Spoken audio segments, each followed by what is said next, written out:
Wall Street stocks had their second biggest election day rally ever. The Dow closing up 555 points, or 2%. The S&P adding 1.8%. The Nasdaq up 1.9%. Investors feeling there will be a decisive winner soon, but what they fear is a contested election. One county in Pennsylvania is shooting down an outside allegation of compromised integrity. A tweet from an outside economic advisor to President Trump, Stephen Moore, alleged that election officials in Allegheny County were blocking observation of the processing of absentee ballots, citing an unnamed source that raised concerns about the integrity of the process. In response, Allegheny County tweeted, quote, "No one is being blocked from anything, and no one has reported anything or raised any concerns at the site." Mark Remillard, ABC News, Philadelphia. Britain has raised its terror threat level to severe, the second highest level, after recent attacks in Austria and France. Andy Field, ABC News. Good evening. It's 7:04, 4 past the hour of 7 o'clock. I'm Brad Howard in the KOFO newsroom. KOFO's coverage of the 2020 general election is brought to you by your local Edward Jones financial advisor, Ryan Henningsen, at 502 South Cedar in Ottawa. Call and schedule your appointment with Ryan at 242-1088. Edward Jones, making sense of investing, member SIPC. First off this evening, I want to kind of set the stage of what you can expect to hear on KOFO tonight. We've got our results that we're going to have on the air with the reports at the top and the bottom of the hour. We will continue on through the night as long as it takes to get a decisive decision. Obviously, we may not have a clear answer or a clear decision on some of the national races by the end of the evening this evening, or even into early tomorrow morning, or possibly even later this week. But at least as far as our local races are concerned, we hope to stick with you until we have a decisive answer through most of these. Of course, we will also have our results posted on our website, also on our Facebook page, and on our KOFO Twitter account, so you'll be able to access the results that way as well. And we will highlight our local races as they unfold before us here this evening. Some of the local races that are of note tonight, in the 3rd District County Commission race, we've got Roy Dunn, the Republican, taking on the Democratic contender Brian Webster for that particular position. And of course, Dunn is the incumbent in that particular race. We'll also highlight some of the national races that are going to be of importance tonight, with Barbara Bollier, the Democrat, challenging the Republican Roger Marshall for the right to succeed Pat Roberts' seat in the Senate. And there's other high-profile races, of course, tonight that'll be taking place throughout the evening as well. We'll also keep following some of the races in our surrounding counties, as well as we bring you results from Miami County, also from Anderson County. There's a lot of races going on down there that we'll highlight for you a little bit later on, probably in our 7:30 report. And we'll also try to keep you apprised of what's happening in Osage and Douglas counties as well. So keep it right here on KOFO 1220 and 103.7 FM, and we'll try to keep you apprised of the latest election results as they occur, and we may dive into ABC from time to time as well. But right now it's 7:06 and time for the Kent Kessinger Show on KOFO. I'm Brad Howard, KOFO News. The following special presentation from 1220 and 103.7 FM KOFO.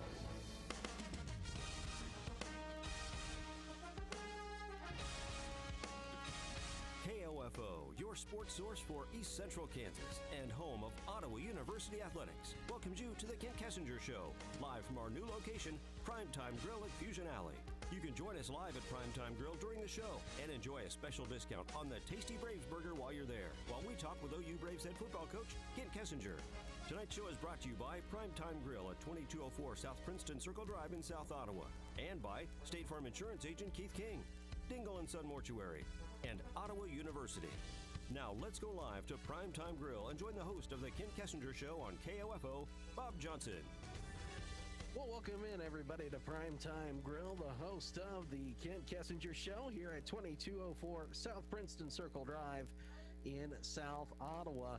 And we always enjoy being here every week for the program, and we appreciate you tuning in here on 1220 and 103.7 FM KOFO and KOFO.com. I'm Bob Johnson, and sitting next to me is head coach Kent Kessinger. Coach, welcome. Thank you. It's good to be here. It's an election night spectacular. It is, and we've had this like once every 4 years. Exactly. It always seems to. We seem to always have this, and it's kind of exciting to see everything happen. And just as my opinion, this is not any Coach K's or KOFO's opinion. If you voted, great job. If you didn't, you can't complain. Exactly. I would agree with you on that, Bob. And not only that, but if your guy doesn't get in, let's not act like a petulant 3-year-old with the red A. Let's just understand that that's the way things work, and everyone come together and just be humans and be decent. So that's just me. But again, I'm not going to speak for anybody or the radio station. So it's pretty exciting to see just the number of people that have been getting out to vote, which should be every time. We were talking about that in the break. I mean, this is part of your civic duty to get out and vote. So. Exactly. Enjoy this, because there are people who have literally died to have that right. Yeah. So a lot of people gone through a lot of things for men and women to be able to get out there and have their say in who runs our country. You guys went through a little bit of stuff on Saturday, especially in that first half with St. Mary, and then turned it around in the second half with a great performance. And it was another one of those 2-quarter games, but led by the running attack between Derek Curtis and Colton Davis, Braves outscored St. Mary in the second half 28-7. Yeah, the first half we just, we go 3 and out.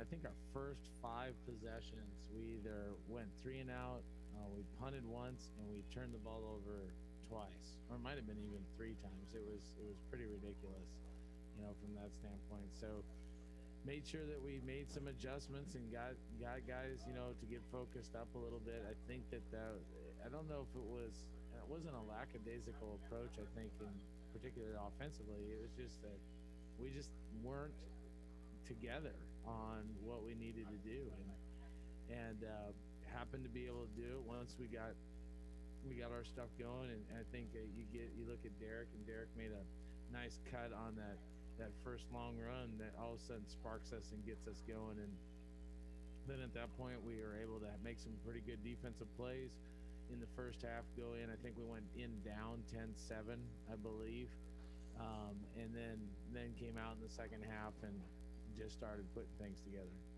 We're going to talk with Derek Curtis here a little bit later on in the program. We'll also talk with defensive lineman Will Wallace.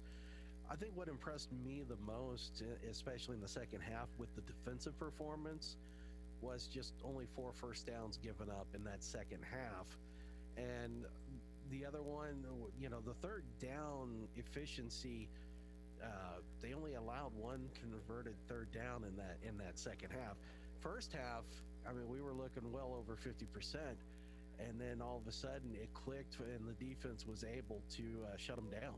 No, I think that one of the reasons that we had Will come here is just kind of represent a little bit of the defensive line is that we really started getting things going on the D line. They were able to put them in longer yardage situations because we did better against the run.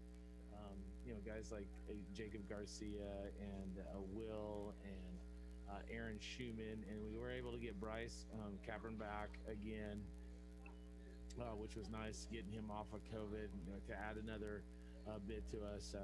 Leland was hurt. Leland McKinney was out this week, so that's why it was big for Will to be able to come step up and fill the spot, and they really did a good job, which allowed our linebackers to make some plays, because I'm pretty sure Colby Johnson probably led us in tackles again.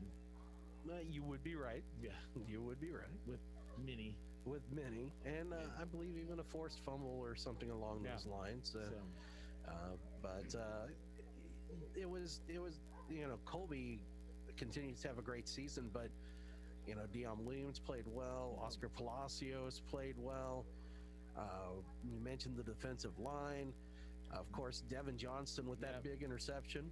Yeah, it was really nice to get Devin back, to have him back out there in the corner. So both Devin and Bryce came off of being in COVID, quarantine. They didn't have COVID, so they've been just sitting there itching to get back out on the field. And we were able to get them, cleared, toward the middle of the end of the week, which really made a big difference. It was just we were hoping that they were going to be able to be in good enough shape to be able to play a game, and we were able to rotate, particularly at the defensive line, which helped out a lot with that. But it made big difference for us. And Devin's pick was another one that was kind of right there. The game was kind of touch and go at that point, and Devin made that pick, and one play later we're back in the end zone on offense. I really thought that it was a great answer, team answer, for coming off of the loss to Bethel, because it can only go one of two ways. You either answer it, come out and pick up a win, or the wheels just fall off and you just continue to tumble from there. And the Braves showed a lot of fight. Yeah, I think they did, especially once we got into halftime. It's kind of like, hey guys, wake up a little bit here. Let's realize that we're back at it again. You can't rest on what we did before, with the woulda, coulda, shouldas. If we'd have done this, done that, let's get it together. And we were in a situation where we're down 10-7, and then knowing that they were going to get the ball, and basically told defense, you got to come out and make a stop. Offense, we got to score, and that's what we were able to do. So was able to get that first possession for us on the offense and be able to take it down and score because of a great defensive effort before that. The offensive line did a great job opening up holes for the run game and allowed Derek Curtis to have his big day, and of course also helped with Colton Davis running it. And then I think kind of an unsung was Devin Johnson. When he got an opportunity to run, he was averaging about 4 yards a carry when he got it.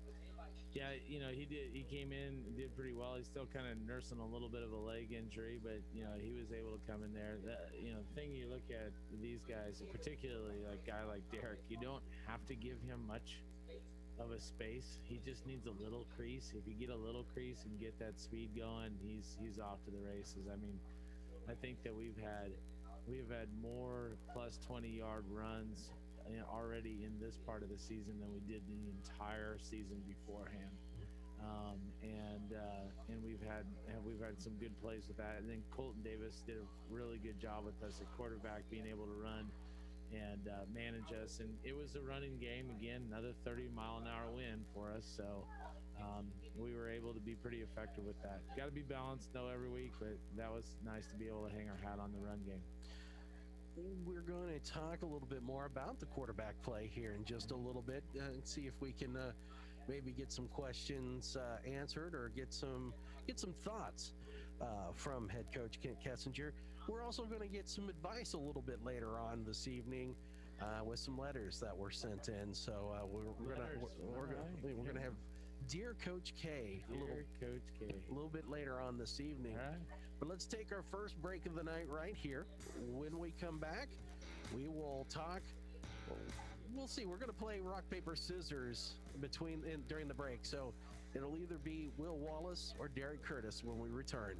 You're listening to the Kent Kessinger Show live from PrimeTime Grille at Fusion Alley at 2204 South Princeton Circle Drive in South Ottawa on 1220 and 103.7 FM KOFO and KOFO.com. This is Craig Dingle of Dingle & Son Mortuary. We love all of our kids and do stuff for them all the time, even the grown-up kids. I have a suggestion of something you can do that you may not have thought of. Make your funeral arrangements. You can't imagine how stressful it is for families who have no clue as to what their folks wanted or where to find all the information needed for the death certificate. We can help you make formal arrangements, or we can give you forms to fill out at home. Give us a call at any one of our funeral homes. We're glad to help. Dingle & Son Mortuary, 785-242-2323. Hey, next time you're at the store, don't forget the ingredients to make your own sunflower salad with mixed greens, olives, cheddar cheese, sunflower seeds, and dressing. Oh, and the 14-ounce ribeye with mashed potatoes and seasoned vegetables. And I'm sure you won't have trouble finding everything for the homemade peach and blackberry cobbler topped with oatmeal cookie crust and vanilla ice cream. What? You don't cook for your family like this every night? Oh, well, that's how the folks at PrimeTime Grille do it for you and your family. Dine in or order online at primetimegrill.com and get contactless curbside pickup. PrimeTime Grille at Fusion Alley in South Ottawa. Let's face it, auto insurance can be confusing. Do you know you're comprehensive from your collision, your no-fault from liability, your premium from your deductible?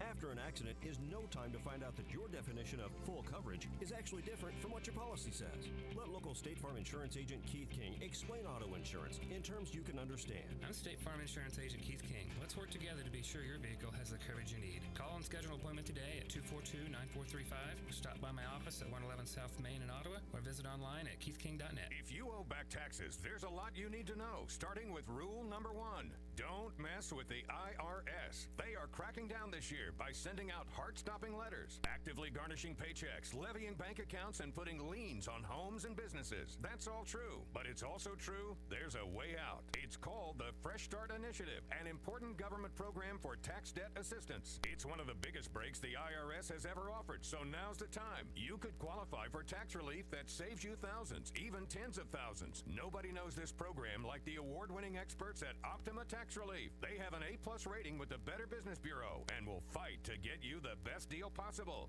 Don't mess with the IRS. For tax help you need, for tax help you can trust, call Optima now for a free consultation. Call 800-348-0269. 800-348-0269. 800-348-0269.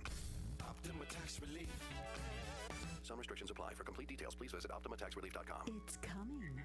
Ottawa University's annual Spooktacular Bash Drive-Through Edition. Here's the ghoulish details. Tonight, 6 until 8 p.m. or until all treats are gone. Trick-or-treaters line up like little pumpkins along 11th Street to enter the whole center for Athlete's back parking lot. Now stay in your cars or the goblins may get you. There's only one way in and one way out. Ottawa University annual Spooktacular Bash Drive-Through Edition. Insanely fun for those who dare.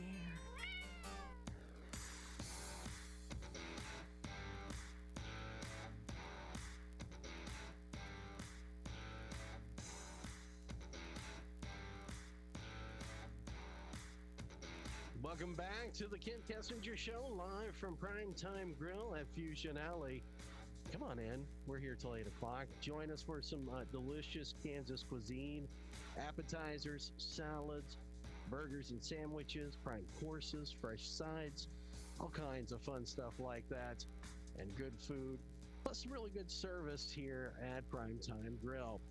Speaking of good, I would say excellent, is the running back for Ottawa University, Mr. Derek Curtis. Derek, welcome back to the program. Thank you for having me, Bob. Happy to have you back. A fantastic game on Saturday and a great way to answer after a rough game out at Bethel. Yes, sir. How are you feeling? I know that you were a little sore. You were coming into the game. You doing pretty well? Yes, sir. I feel 100%. 218 yards, and I think my favorite run out of the 3 touchdowns may have been the second one where it looked like the tackler was coming at you to give you a big hug and you ducked his arms. Maybe kind of Matrix X-esque style, you know, and then took it to the house. Walk me through that. What were you seeing? Well, play started, and after my first touchdown, I noticed defense noticed that I was fast, so they started to overrun. Like every time, whether the play was right or left, they started to try to beat me to the edge. So I was running, and I was looking at them, and they was coming hard. So I was like, maybe if I cut that, maybe it would work. And when I cut, I seen all 3 of the defenders slide past me, and I seen the lane. I was like, okay, I gotta go now. So when you're out there, are you constantly paying attention to little things like that to see what's going on and see how you can maybe modify? Because obviously you've got the play that's designed to go one way or the other, but I mean, to have that kind of vision, that's incredible. Yes, sir. Throughout the game, I try to look at the defense just to see how they're playing. So when you call a play, I can anticipate where I will have to cut if necessary. And you were able to do that. And let's see here. Well, we had 77. Let's see here. I got it right here in front of me. So we had the 77-yard rush, a 47-yard rush, and then it was 58 yards.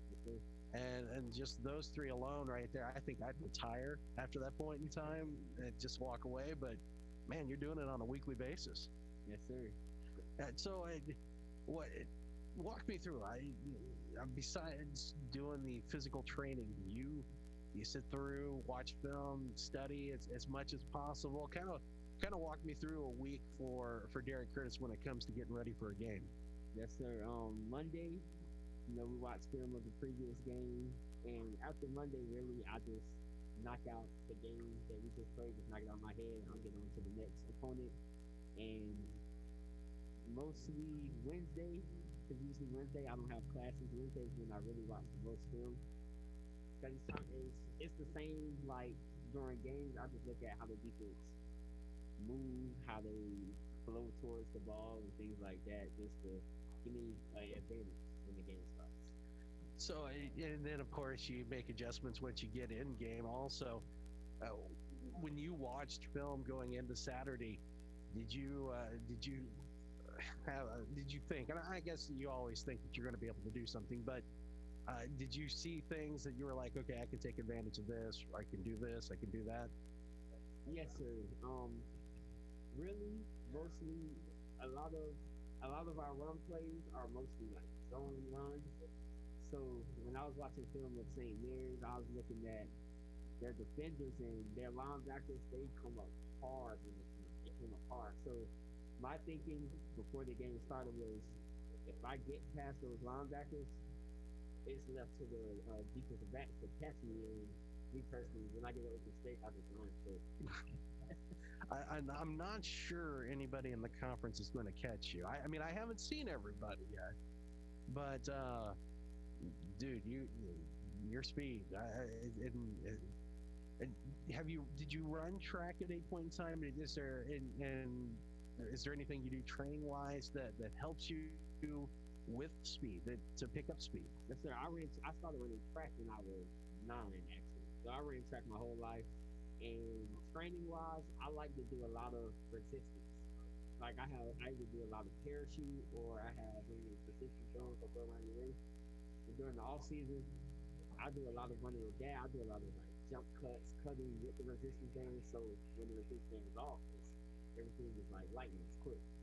Muscle memory and that too. And kind of walk me through as being a new person with the team.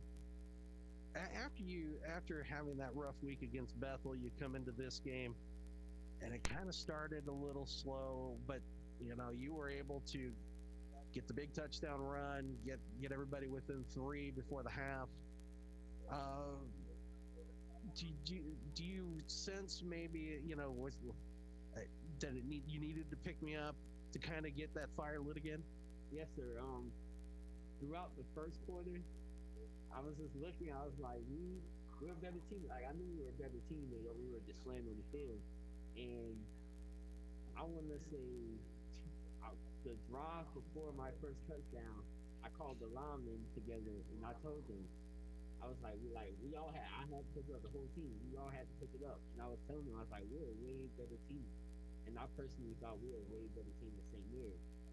And that next drive was better. And then after the first touchdown, I went to the sideline and I told the lineman, I was telling them, I was like, it's just one play. Like, we can do this. Like, and then after that, everything started to click offensively, defensively, special teams wise, and we started winning. Well, and football is such a game of momentum, and it is a mental game. Do you find yourself trying to go around and keep everybody up, keep everybody positive? Yes, sir. I do it a lot on the sideline because I believe we can be the best team in the KCS. I honestly believe that. So when things don't go our way, football is a game of adversity. Nobody likes when it happens, fumble, another team scores, but I stay on the sideline trying to pick everybody up. Like, we're still in the game. It's only 7 points. We're there. How do you stay loose? I mean, and how do you keep your teammates loose? I mean, is there humor? Is it just positive comments? What works? I would say it's more of positive comments for us, because like the positivity, like our team, we feed off the positivity, and I would say I will try to lead, because I'm not a really big talker on the field. I'm more of a lead by example type. So I'll talk, but me personally, I believe if you talk the talk, you have to walk the walk. Mm-hmm. So I'll tell them like, man, just because it all started with the old lines. I tell them, just give me a scene. I'm gonna try to hit it. Just give me one. Then they started giving me some, and I took advantage of it. So I've got to imagine. Well, who am I kidding? Yeah, everyone's going to pay attention to you now, and that this, one game, okay. The game with Bethel, I think, could have been even better had you not tweaked, had a little tweak with some memory. Yeah, I didn't want to disclose anything, because I don't. You never know who's listening, and I'm looking at you, friends. But now third game, and it's again another great game. People are going to be paying attention to you, so now you have to try to make those adjustments. How do you plan for that? Well, I was talking to some of the coaches. We feel like friends. They might try to stack the box, load the box. For me, and me personally, like I said before, I'm not really a big accolades, yards type of guy. I'm thinking, okay, they're going to game plan for me. We have receivers. We have Devin Johnson. They can make plays. So I believe they'll make plays. And once they start making plays, they'll loosen up everything, and then I'll be able to get back in line. You ever thought about becoming a coach once your playing days are done? Yes, sir. So okay, because I don't know, man. And listening to you, I'd probably run through a wall with that, and I think that would probably you'd do well with some players. Congratulations, by the way, Offensive Player of the Week for the conference. And I don't know. I would have picked for national, but I guess the cat that did it had 3 rushing and 3 passing. So, whatever. But man, incredible performances so far, and now the conference has got to take notice. But you got a big one on Saturday. So what's going to be the key for you guys? Play fast. I think that would be our key, because friends, they're coming out of quarantine, and I know when we came out of quarantine, we weren't the best in shape. So I believe we play fast, we play with tempo. I think it'd be a great game for us. Derek, I appreciate you taking time out, joining us. Go have some food before it gets too cold. I don't want to ruin it for you. Hey, thanks. It's Derek Curtis, Ottawa University Braves running back and KCAC Player of the Week offensively. We're going to take a break right here, and when we come back, we'll talk to defensive lineman Will Wallace as he will break down a little bit on the defensive side. We'll see. He's new to the program, so we're going to see what we can do here and see if we can pull him off sides ourselves. So all kinds of fun like that coming up. But you can come here. We're here till 8 o'clock tonight. Hey, don't forget that until close, you get $1 off the Braves burger here at PrimeTime Grille. So come on in, take advantage of that offer, and enjoy the Ken Kessinger Show live from PrimeTime Grille at Fusion Alley here on 1220 and 103.7 FM KOFO and KOFO.com. Have you ever seen a menu that actually made your mouth water? Well, wait till you taste it. The food, not the menu.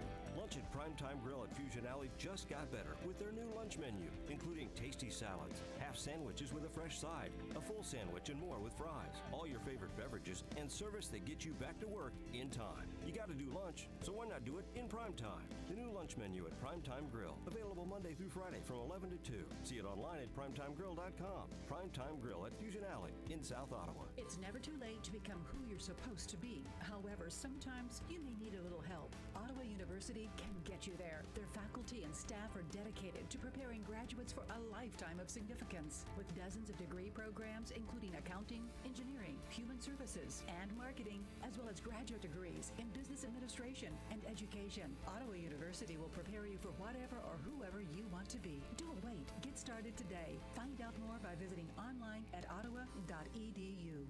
Let's face it, auto insurance can be confusing. Do you know your comprehensive from your collision, your no-fault from liability, your premium from your deductible? After an accident is no time to find out that your definition of full coverage is actually different from what your policy says. Let local State Farm Insurance Agent Keith King explain auto insurance in terms you can understand. I'm State Farm Insurance Agent Keith King. Let's work together to be sure your vehicle has the coverage you need. Call and schedule an appointment today at 242-9435. Stop by my office at 111 South Main in Ottawa or visit online at keithking.net. This is Walt Dengel of Dengel & Son Mortuary in 1961, I joined my father Lewis in the business to become the second generation. In 82, my son Craig joined me and became the third generation at Dingle & Son. I am so pleased the son in our name will still be appropriate for years to come because Chase, Craig's son, has just joined the firm to become the fourth generation. I'm sure my father Louis would be proud that the business he started is still in the family and still going strong. Dingle & Son Mortuary, 785-242-2323. Today on Hey Culligan, better water, better food. Here's Gary in Chicago. Hey, Culligan, my water smells like a swimming pool, and my hot dog tastes like one.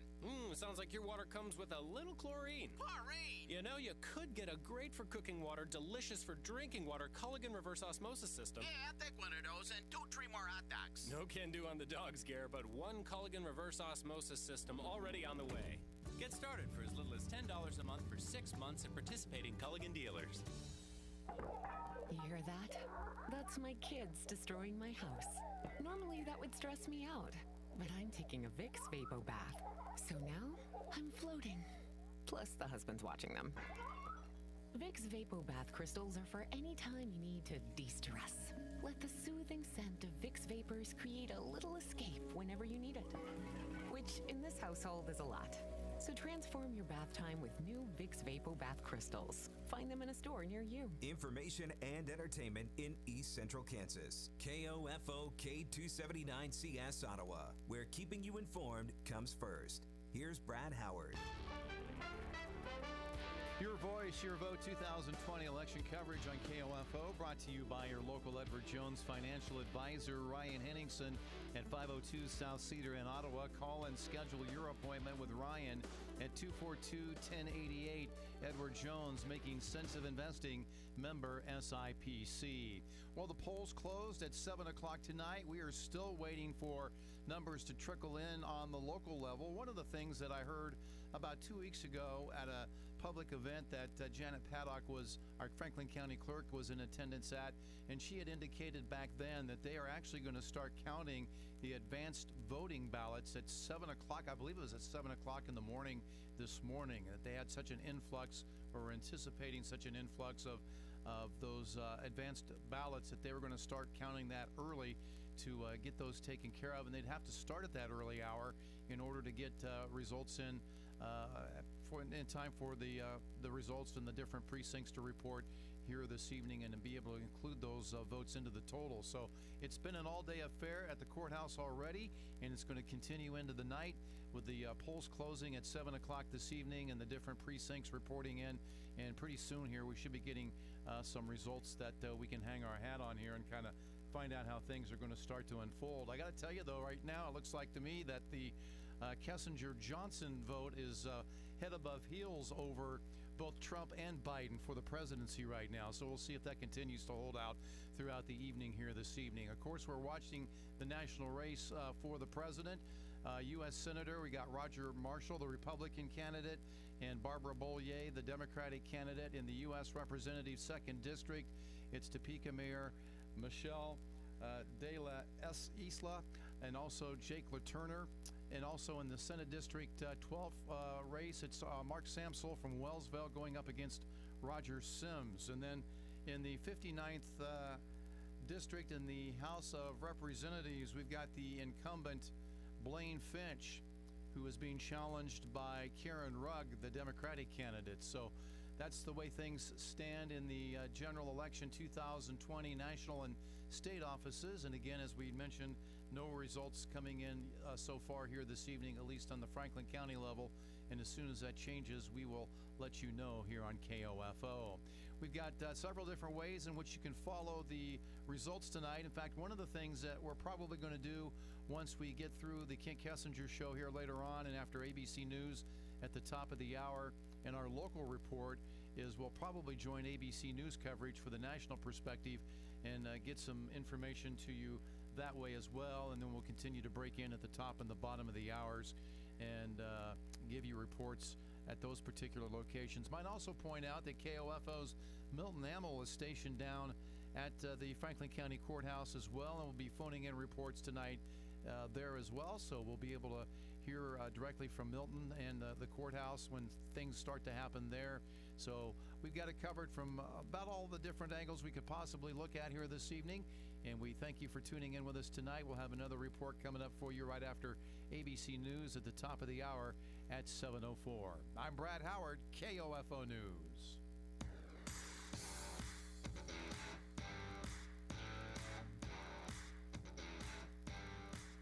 And we're back here live at PrimeTime Grille. It is election night, which means you are going to get the best local election coverage you're going to find in the East Central Kansas area by listening to 1220 and 103.7 FM KOFO and KOFO.com. The crack staff back at the station keeping you informed with all the local races going on. And I'm keeping you informed tonight about Ottawa University Braves football.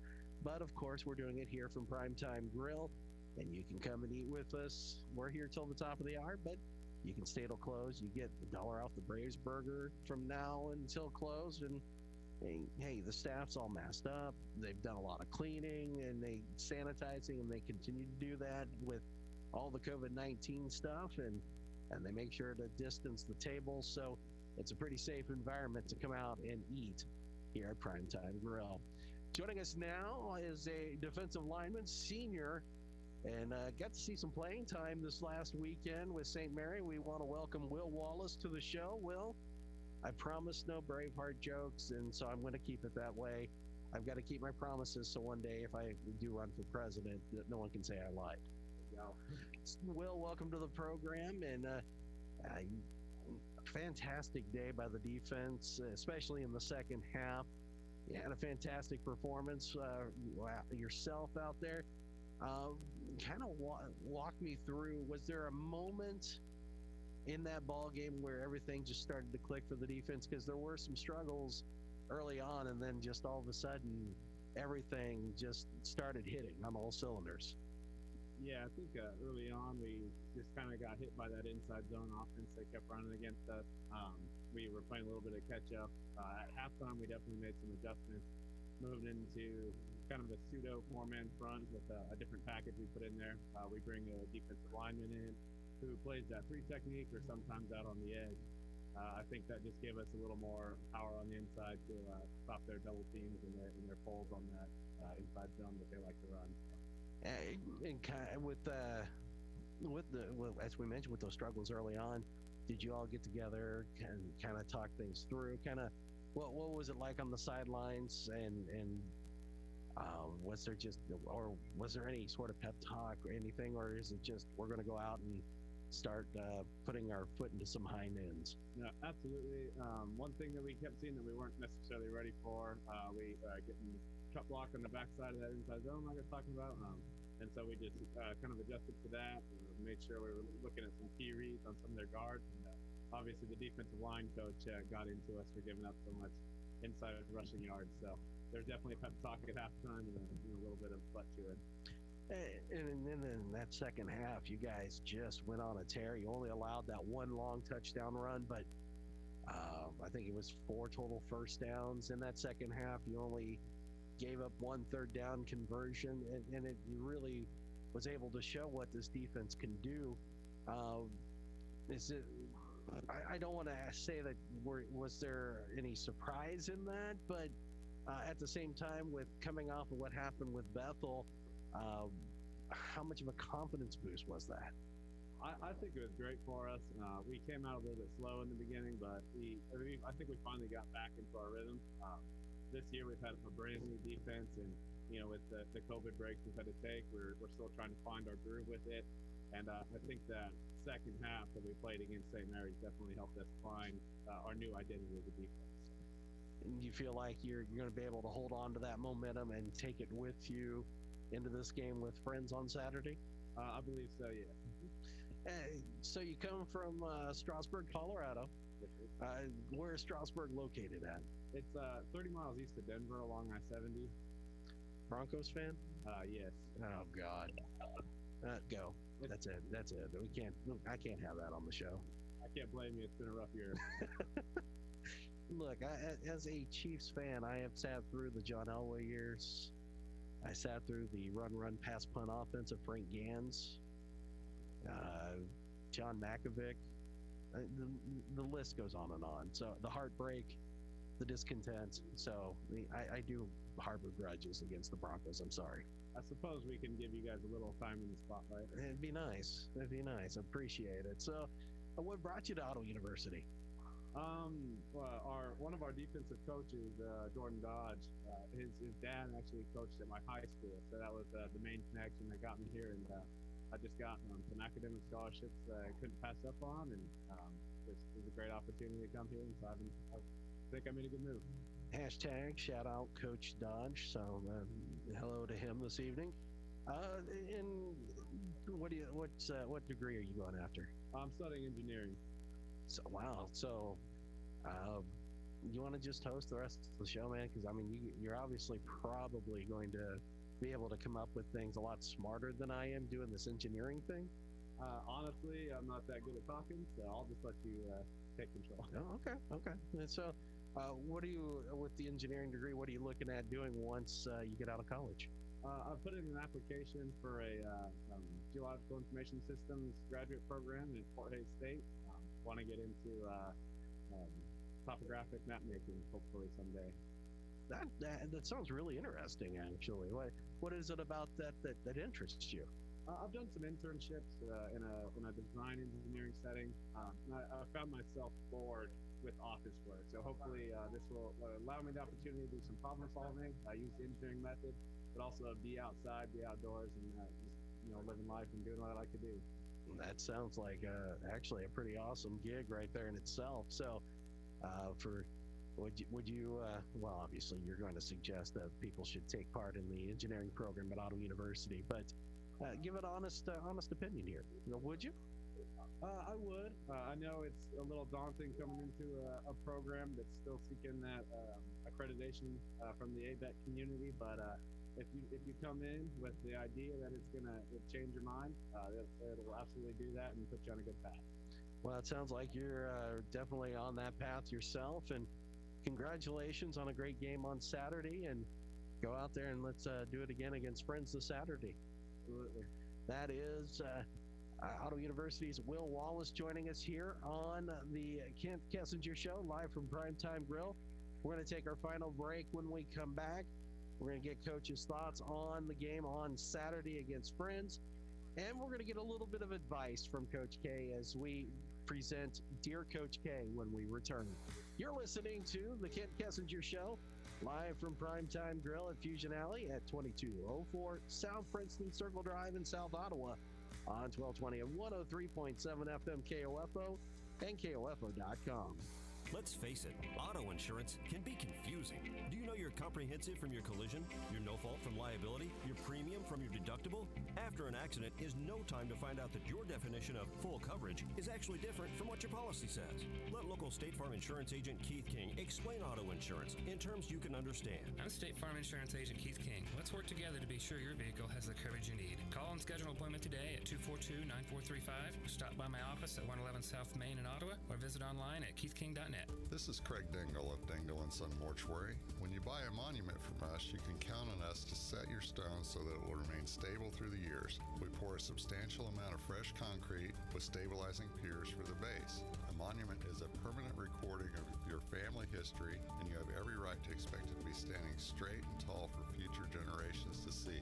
We have been here for generations, and we'll be here to back our guarantee. Dingle & Son Mortuary, 785-242-2323.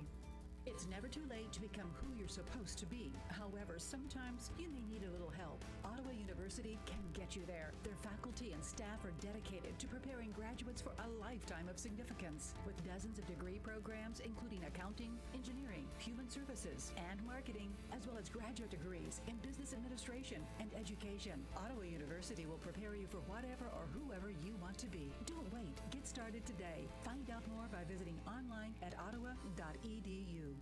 Hey, next time you're at the store, don't forget the ingredients to make your own sunflower salad with mixed greens, olives, cheddar cheese, sunflower seeds, and dressing. Oh, and the 14-ounce ribeye with mashed potatoes and seasoned vegetables. And I'm sure you won't have trouble finding everything for the homemade peach and blackberry cobbler topped with oatmeal cookie crust and vanilla ice cream. What? You don't cook for your family like this every night? Oh, well, that's how the folks at PrimeTime Grill do it for you and your family. Dine in or order online at primetimegrill.com and get contactless curbside pickup. PrimeTime Grill at Fusion Alley in South Ottawa. So right now may be the perfect time for you to rethink how you pay for health care, and here's why. Not only is it time for open enrollment for a lot of people, it's also when you can join MediShare and save even more than usual. For the typical family, switching to MediShare saves about $500 a month, which is a game changer for a lot of people. Think what you could do with that. But if you join right now, MediShare is waiving their new member fee, so that's another $170 you'll save. And MediShare is really different. It's a community of Christians who share each other's healthcare bills. More than 400,000 people are members, and they've shared over $4 billion in medical bills. So, yes, they can handle your bills too. This may be the time to make the switch. Join before November 30th for the additional savings. It's so easy to find out more. They're great to talk to. In fact, you can get a price within 2 minutes. Here's the number. Call 855-51-BIBLE. That's 855-51-BIBLE. 855-51-BIBLE.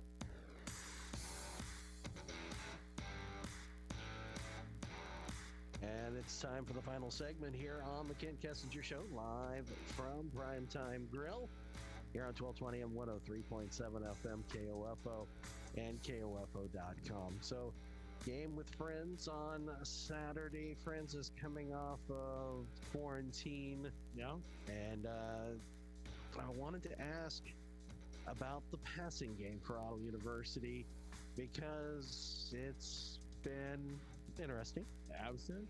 Yes, that. I was gonna be I was trying to be nice. Yeah. So, you know. Well, hey, Bob, we can't go too fast. We've almost forgotten again. Oh. Yeah, okay. Again, carrying the show. Yeah, well, you know, somebody has our shout outs. Yeah, gotta say hi. Gotta say hi. All right, so you want to start? Yeah, I want to say hello to the Grogans. Yep. Want to say hello to my mom and my aunt. Yeah. Everybody back at the station who is a captive audience. Right. And the modem, we see you. Yep. Guam. Yes, Guam. Hey to Amy. Yes. Hello, Amy. Yep. And then also my mother-in-law listening, and my parents listening as well. I believe Will Wallace got a hold of, or at least gave a shout out to his parents, so they might be listening on the radio as well. Norton, Kansas. Norton, Kansas. Big in Norton, Kansas. Yes. Shane and Jenny Miller are listening to the radio broadcast. Well, hello to the Millers. Yes. And then, of course, the coach to no, I won't be telling you, but, the super secret coach. Come on. No, you see, I mean, this is kind of, poking, sticking. Josh Molka? No, it's not it. No, keep on. You're getting warmer every week. Okay. So, I mean, well, you're narrowing it down. Yeah, well, list of coaches. Okay. And everything like that. So, but cool. Yeah, we got all of our people. I think that we said hi to, and now I can answer. I was just, I think I'm at the end of my 2 minutes, and we're gonna move on to another question. Right? Well, no. We're gonna ask about. We got a presidential race, so I thought we were maybe doing a president debate type thing. No. So my question is are we going to see maybe more of a evolution here where it's not going to be the Gunslinger Academy, but maybe an option type offense here as we finish up the fall part of the season?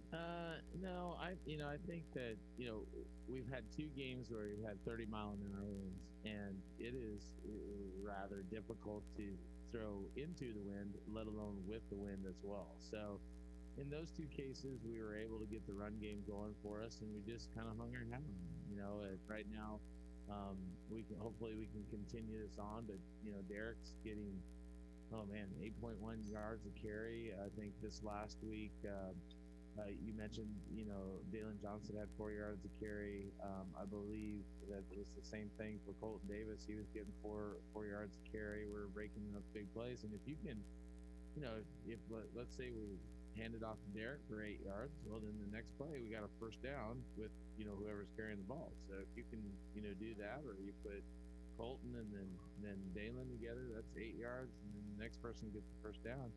Well, you just keep the ball moving, and you chew up time, and you keep your defense fresh on the sideline, and then I think that's what also gets them to play well. And the fortunate thing for us, I think, is that we have a system that's fairly pass friendly that we can rely on. But we need to get a little bit better play from our quarterbacks in regards to just the consistency there. And if you think of it, everybody that's played the quarterback position for us because of whatever concerns that we've had with COVID and everything like that, they're all basically throwing in our system for the first time. So they're kind of learning that. So we got to, right now I think that Eugene has more yards, but Bailey's got a higher passing percentage. He's sitting at about 69%, and Eugene's at about 53%. I'd like them to be at about 60% or higher with that. We've had so much interchange with our receivers. That's the area that's kind of really hit us with the quarantine that we need to get consistent with. And I think once we get all those things in place, you're going to see our passing game be a lot better, or more of the Gunslinger Academy that we've had. And I'm taking a stab at this, just like anybody with the elections tonight. Yep. But this feels like coming up, this could be a game where the passing game is going to have to come along because friends, I can see friends looking to maybe try, as Derek was talking about, maybe pack the box. Yep. And so the passing game is going to have to open something up to allow the run game to do its job too. Oh, definitely. I mean, you can't. I don't think that you can be successful and be a one-trick pony. So, if they're going to load the box, we're going to have to be able to throw the football and to spread them out. And that's what I think that we've had some advantages with is in the past, and so we have to be able to do that again. Friends has got, I think, a strong defensive line, and they'll have two pretty darn good sized linebackers in there. So you're going to always see six guys in the box. They have a tendency to drop a couple safeties down to be run support. So you're going to be going against, 6 to 8 guys every time in the box. And so that sometimes makes for a little rough sledding when you're doing just, predominantly run. So for us, we're going to formation, we're going to motion. We got to do things like tempo. We need to be able to complete passes and then be able to get it to where we've got some speed, because it was nice to be able to get Jermaine Ziegler back this last week, off of the quarantine stuff. It's Devin Randall, hopefully Jaquez Snell is good to go for us as well. That's 3 really fast guys, in our receiving core to go along with Dylan Foose and then also Des Doles, who've been playing the outside receivers for us. So plenty of opportunity for on Saturday to see what's going to happen passing wise. What's going to be the key for Saturday? Well, where we've had our issues is turning the football over. So we just got to make sure that we are doing that. This last week was the first time that we haven't scored on our first possession coming out of the first part of the game. So I think that we need to get things going, get consistency going for us, move the chains on those first drives and get ourselves into the end zone, and then be able to build upon that. But we really got to take care of the football, because in the last 2 games, I think we've turned the ball over offensively 6 or 7 times. That's not a great stat. No, that's one that definitely has got to find its way down. Yes, definitely. Well, and that's why we were successful in the first 2 games, against OPSU and McPherson, is we were winning the turnover battle. Well, Coach, it's time now for your advice segments. Right. Is this the mailbag? This is mailbag. This is Dear Coach K. Dear Coach K. So, Dear Coach K, I find myself being mediocre a lot of the time. 500. What tips would you have to give to me to excel and get over the proverbial hump? Signed, Dave in Dallas. Dave in Dallas, to get over the proverbial hump. Is this a oh man, I would say, I always go back to the beginning and you just start with the basics, and you find what you're good at, and then try to push that into your strengths and minimize your inadequacies, let's call it, and be able to work yourself into being able to just build upon success. One success will lead to the next success and that sort of thing, but it all comes with being able to do in hard work. Dear Kent, I find myself doing the same thing over and over and over again. It has almost become predictable what I'm going to do on a daily basis. How would you shake things up to get out of a run? Signed, Monty, your friend in Wichita.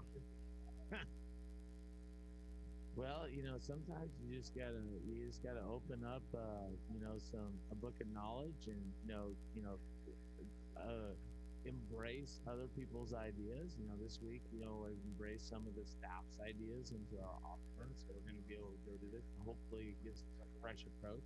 I like to look at things with new eyes. I watch college football, and if I see something I like, I talk to our staff and say, "Hey, we can incorporate it. Does it fit into our scheme?" That's a really nice, neat way to do something. That's what I would do. Just you got to think outside the box. You got to be able to embrace new things.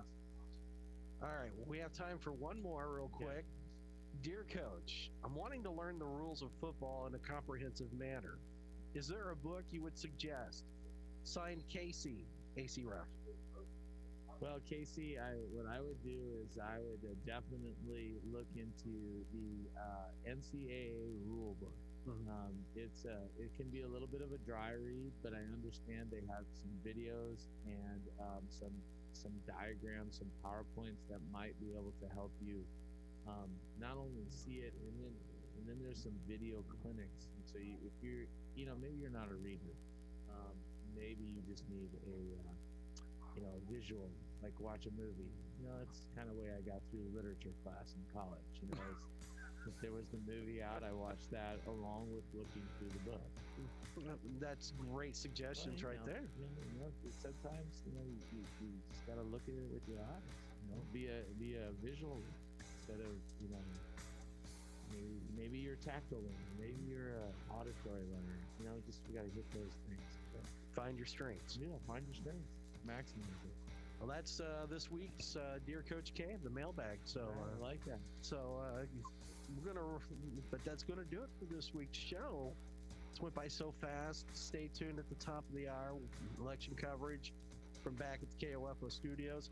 Pre-game at noon on Saturday. We'll have kickoff at 1 o'clock. And we will be live in Wichita this week for this one. So very excited for that. I want to say thanks to Coach K, Derek Curtis, Will Wallace for joining us. I'm Bob Johnson. We'll talk to you next Tuesday night. Your number one choice for information, sports, and entertainment in East Central Kansas. KOFO K279CS Ottawa, where keeping you informed comes first. Here's the latest from ABC News. I'm Andy Field. The polls now closed in half the country. ABC News can project Joe Biden will win Vermont, Delaware, Maryland, Massachusetts, New Jersey, and Washington, D.C.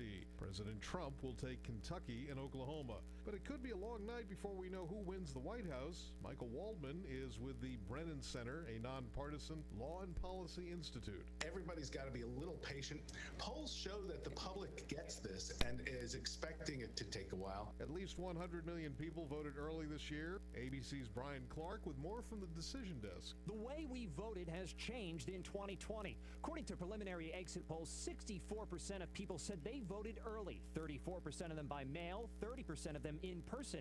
It was just 36% who voted on Election Day. Compare that to 4 years ago when 59% of people voted on Election Day, 41% voted early. President Trump watching returns from the White House. President Trump believes he will win more electoral college votes this year than he did 4 years ago, and he is banking this confidence on what he says is the turnout that he has seen at this blitz of swing state rallies that he's done all across the country. Publicly, aides say tonight is going to be a landslide.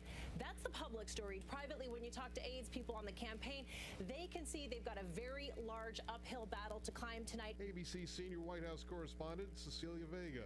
Democrat Joe Biden at home in Wilmington, Delaware, earlier telling reporters he's feeling confident. We're going to reestablish that blue wall. I I feel good about that. The polls will be open in Spalding County, Georgia for 2 extra hours after a countywide technical glitch delayed openings this morning. And a Republican congressional candidate from Montgomery County, Pennsylvania is suing local election officials for what he says was inappropriately contacting voters to address issues with more than 4 dozen returned mail-in ballots. This is ABC News. Love that feeling when you've just nailed your look? That's how it feels to use Stitch Fix, your personal styling service that delivers hand-picked clothes right to you. Stitch Fix is simple and convenient. Sign up in just a few minutes, and you can try out new styles right at home. And there's no subscription required ever. So, isn't it time you started nailing your look? Get started today at StitchFix.com. Stitch Fix, personal styling for everybody. When you need auto parts, O'ReillyAuto.com is just a few clicks away. We offer convenient options for you to get your parts quickly. Order online and pick up for free at your local O'Reilly Auto Parts store. We'll even bring it out curbside. Or you can have your parts delivered right to your door with free shipping on most orders over $35. Visit O'ReillyAuto.com. O'Reilly Auto Parts. Facebook says it's devoting enormous resources to help protect the 2020 election, including tripling the size of the teams working on safety and security. A worrying earning report for the world's largest movie theater chain. The back half of the summer was not kind to movie theater giant AMC. This is about survival. With Christopher Nolan's Tenet the only blockbuster to hit theaters during the third quarter, AMC's revenue fell 90%, a loss of just over $900 million. Ticket sales in the U.S. plunged 97% over the previous year, even though the last month of the quarter, most AMC locations were open. And with little to no big Hollywood releases in sight before the end of the year, the situation likely won't get better in 2020. Jason Nathanson, ABC News, Hollywood. For the second straight week, Wisconsin canceling a game because COVID cases are rising within the team. 15 players and 12 staff members have tested positive overall. The Badgers were supposed to play Purdue Saturday. Andy Field, ABC News. Thank you, Andy. It's 8:04, 4 past the hour of 8 o'clock. It's Your Voice, Your Vote 2002 general election coverage on KOFO, brought to you by your local Edward Jones financial advisor, Ryan Henningsen at 502 South Cedar in Ottawa. Call and schedule your appointment with Ryan at 242-1088. Edward Jones, making sense of investing, member SIPC. We're going to head directly down to the Franklin County Courthouse and KOFO's Milton Amel, who has the latest numbers for us. In fact, this will be the first report of numbers that we've had so far tonight. Milton, what do you got? Okay, yes. Now, this would be about roughly half of the votes posted so far have come in. Early in advance, I think there's about 8 or 9 precincts that are reported. First of all, go down the probably more the local interest. Would be like Commissioner, 2nd District, Harris, 1,569. That's an unopposed race on that. Commissioner for the 3rd District, Roy Dunn, 968 to Webster, 406. And then moving to the state level, State Representative, 59th District, Blaine Finch, 4,211 to Rugg, 1,904. State Representative, 5th District, Samso, 1,287 to Roger Sims. He's the Democratic candidate. He has right now 403 votes. State Senate, Karen Tyson, 5,243 to Bruner, 2,535. And the on the national level, President for Trump, for Franklin County, of course, this is only Franklin County. So far, 4,926 to Biden, 2,838. Jorgensen, a Libertarian, I believe, is 162. U.S. Senate, Roger Marshall, 4,541 to Boyer, 2,811 to Buckley, 503. U.S. Representative, 2nd District, De La Isla, 2,522. Jigla Turner, he's of course the Republican, 4,839, and Gerard, I believe it is 443. And let's see, there's also several, of course, other races. There's a variety of judges that are retaining, and most of them are winning overwhelmingly with a yes to retain vote. And then also county clerk, treasurer, register of deeds, county attorney, sheriff. Those are all unopposed, so there's no serious contested races in that category. And I'm sorry, Milton, did you touch on the Pomona City Council race there too? We're still waiting for results from that. My understanding is there were 3 seats up for grabs on the Pomona City Council, and I was told it would be probably a little bit of time before those come in. But well, I'm showing results on my screen here. I don't know if these are accurate or not. Then. Okay. Yeah, they have to be posted on here anyway. But anyway, when we have more information on that down here, of course I'll be giving that out. All right, very good, Milton. Anything else for us right now? I think that's it. Getting about halfway through already, so they're rolling in fast and furious, and should be very long before we get more voting tallies there. Very good. Look forward to your next report coming up here at about 8:30 as we continue with our coverage. Your Voice, Your Vote 2020 on KOFO. I'm going to run through these numbers that we've got here. Milton says they aren't showing up down at the courthouse, but they've got these posted online, so hopefully these are accurate. But for the Pomona City Council, and as he indicated, you're voting for 3 on that one. We got Richard Adler with 53 votes, Joe Zamora with 50 votes, and then Timmy G. Howard with 38 votes. Vic Reese will be the odd man out with 35 votes as it stands right now. But we'll see if those numbers are solid a little bit later on in our coverage coming up here this evening. But that is what they are showing as it stands right now. So with that, we will join ABC's coverage of Your Voice, Your Vote 2020 here on KOFO 1220. We'll have another report coming up for you at the bottom of the hour. Don't forget, we've got results available for you on our website at KOFO.com, and we've got a link to those results on our Facebook page and also our Twitter page as well. I'm Brad Howard, KOFO News. Republican activists sought to throw out 127,000 early votes that were cast at drive-through locations in and around Houston. Up until hours before polls opened, we were in court here in this city fighting over that. And so those are really, I think, the two stories, because since that, it's been quiet today. No one's talking about running to court to challenge elections. We've seen no protest. Just talked to the police chief here in the city of Houston. He's saying the city is calm. The people who were out cheering on voters, they've all gone home. I mean, look, it's a mind-blowing night in Houston for a number of reasons, buddy.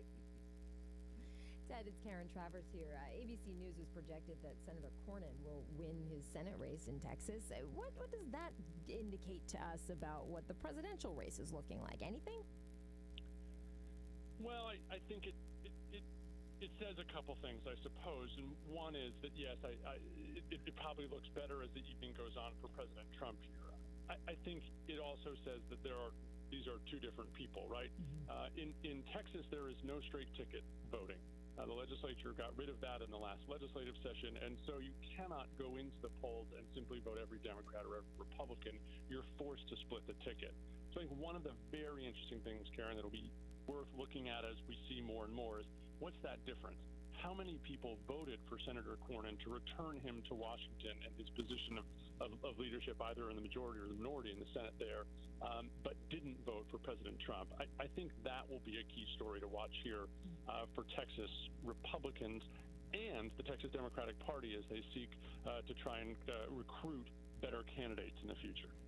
Ted Oberg from KTRK in Houston. It's great to have you with us, Ted, from a battleground state that we were not expecting just a few short weeks ago. Another battleground state we're watching closely is Georgia. ABC's TJ Holmes is there. TJ, what's going on? Well, what's going on was a lot of people would argue a whole lot of nothing earlier. That sounds crazy to say on election day, but we had such a huge turnout here in Georgia, record-setting turnout, right? We've been talking about that number, 3.9 million people voted early in person and absentee ballots. That was almost the same total that voted in 2016. So people were wondering, okay, election day now, we're going to see another huge turnout. And we didn't see the long lines. Would you believe that the average wait time today in the state, man, was 3 minutes at the polling places? So a lot of people were thinking, well, maybe there's not this huge rush of people. Maybe there's not this late break for President Trump that a lot of people thought he needed, but still the Secretary of State was expecting some 1.5 million to 2 million people to vote today, which would still be a huge number, but largely just not a lot of issues, not a lot of delays, not a lot of problems we've seen in recent history here with the voting, including, of course, the primary, which you're very familiar with, that got so much attention for all the chaos and just being a mess. But today has gone rather smoothly. Hey, TJ, it's Karen Travers here. What parts of the state should we be looking at right now? What should we be paying attention to? Well, right now, as I am sitting in downtown Atlanta right now, and this area, 4 counties here will give you 50% of the vote. So the state has 159 counties, but really 4 are wrapped up in so much of the vote. Now, these areas have been, for the most part, especially Fulton County, where Atlanta is, a stronghold for Democrats. Not a lot of debate necessarily about it usually, or drama about which way it's going to go. But Fulton, but rather Cobb County and Gwinnett County. Those are 2 counties that border Fulton County, where I am in Atlanta. Those 2 counties have traditionally been strong for Republicans, but Hillary Clinton, even though she lost in 2016, she won those 2 counties, and that was the first time a Democrat had done that since Jimmy Carter, who was the son of Georgia. So a lot of eyes will be on all those votes coming in. How well can Joe Biden perform in those 2 counties in particular, and will tell us a lot. I can tell you as well, the polls closed here at 7. There were only a few that stayed open a little later, just by 20 minutes or 40 minutes or 45 minutes, because they opened a little late for various non-nefarious reasons necessarily. There was a poll worker that was late. There was even a transformer that blew and power was out somewhere. Stuff like that's been happening. And get this, guys, we just got word that there was a water main, a water pipe that burst at State Farm Arena, the largest polling place here. So that delayed things. So we're seeing random things like that, but nothing necessarily major that's going to give us a severe delay. But keep an eye on those 2 counties, Gwinnett and Cobb County. Cobb is the old Newt Gingrich territory, right? So if Republicans and Joe Biden start to actually overperform or do really well in those counties, that could be telling. So a lot of eyes on that right now. All right, TJ Holmes with us from Atlanta. TJ, our thanks to you. About 13% of the expected vote is reporting in Gwinnett County. Joe Biden has about 63% of the vote compared to President Trump's 35%. That's a county that Hillary Clinton won by just 5 percentage points. Overall, though, President Trump is holding on to a lead in the state of Georgia with about a third of the expected vote in statewide. Let's quickly continue our tour of the battleground states. ABC's Lionel Moise with us from Florida, where the news is much better for President Trump tonight. Yes, it is looking good for him right now. We have about 93% of the votes reported, and Trump is winning by 51% to Biden's 48%. One of the big voting constituents that people were paying close attention to was the Latino vote, specifically the Cuban American vote here in the state, the largest population of Cubans outside of that island. And Biden did not do so well with them and in campaigning in this state this time around, and that is definitely having a profound impact on how he's doing. So if you look at a county like Miami-Dade County, Biden is leading, but he is still almost 10 points behind where Clinton was in the 2016 race. So the numbers are continuously coming in, but it is looking very red if you take a close eye at the map right now. Another thing that people were paying attention to was the approval rating for President Trump. His approval rating in the state of Florida is actually higher than it is nationwide, and people here in the state in preliminary exit polls actually said that they preferred handling the coronavirus pandemic over the economy, which is another focus here. So we're going to keep a close eye on it.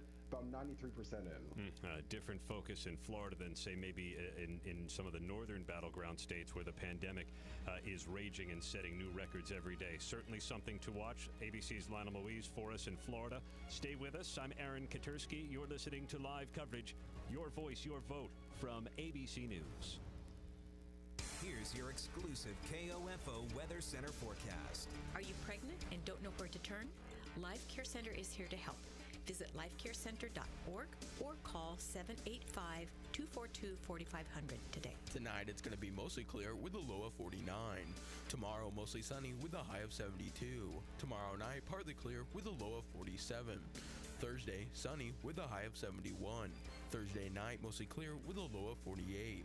Friday sunny with a high of 73. Friday night mostly clear with a low of 50. Saturday mostly sunny with a high of 70. Saturday night partly clear with a low of 54. Sunday partly sunny with a high of 70. In Wellsville at 60, in Linden it's 59. At the Ottawa Municipal Airport, winds out of the south at 10. Humidity is 51%. Barometric pressure is 30.04 and trending upwards. It's clear in 57 at 1220 and 103.7 FM KOFO. This is Eric Price, funeral director at Lamb Roberts Funeral Home in Ottawa, Baldwin City, and Overbrook, with this memorial moment about being part of the community. When we work with the family to create a meaningful service for their loved one, we often ask about their service to the community. Were they involved as a volunteer? Did they participate in civic organizations or sports activities? Why is this important? Many friends and acquaintances will often associate or remember a person by the way they were involved in the life of others, their community. This is often their identity. Think about someone you know who is so involved that you could actually call them an ambassador of your neighborhood and your community. These are people in our lives who make a difference, and they should be thanked and remembered for the good deeds done. If you know someone like this, thank them today and return the feeling of community and appreciation. Lamb Roberts Funeral Home is proud to bring you this memorial moment and provides compassionate care when you need it most. Call Lamb Roberts in your time of need, 242-3550, or visit lamb-roberts.com. You hear that? That's my kids destroying my house. Normally that would stress me out, but I'm taking a Vicks Vapo bath. So now I'm floating. Plus the husband's watching them. Vicks Vapo Bath crystals are for any time you need to de-stress. Let the soothing scent of Vicks Vapors create a little escape whenever you need it. Which in this household is a lot.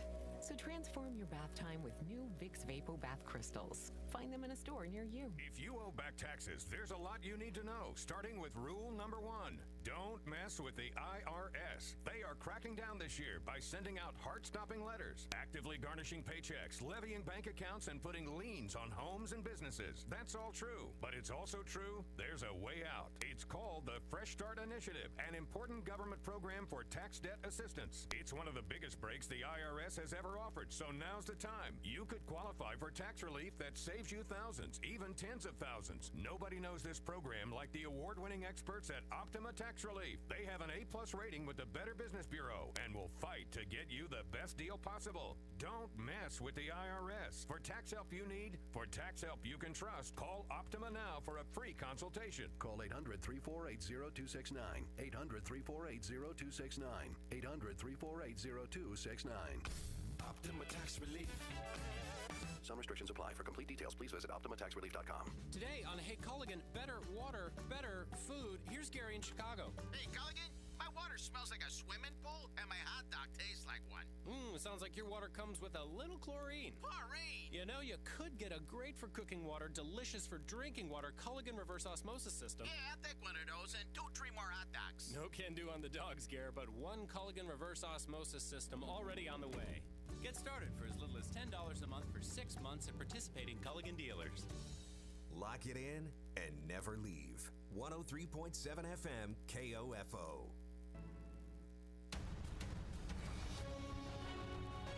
You're listening to live coverage from ABC News. Your voice, your vote. The 2020 presidential election. Once again, here are correspondents Karen Travers and Aaron Katersky. Most of the country is done voting. The polls have just closed in a batch of states that include South Dakota, where ABC News can make a new projection. ABC News projects South Dakota for President Trump.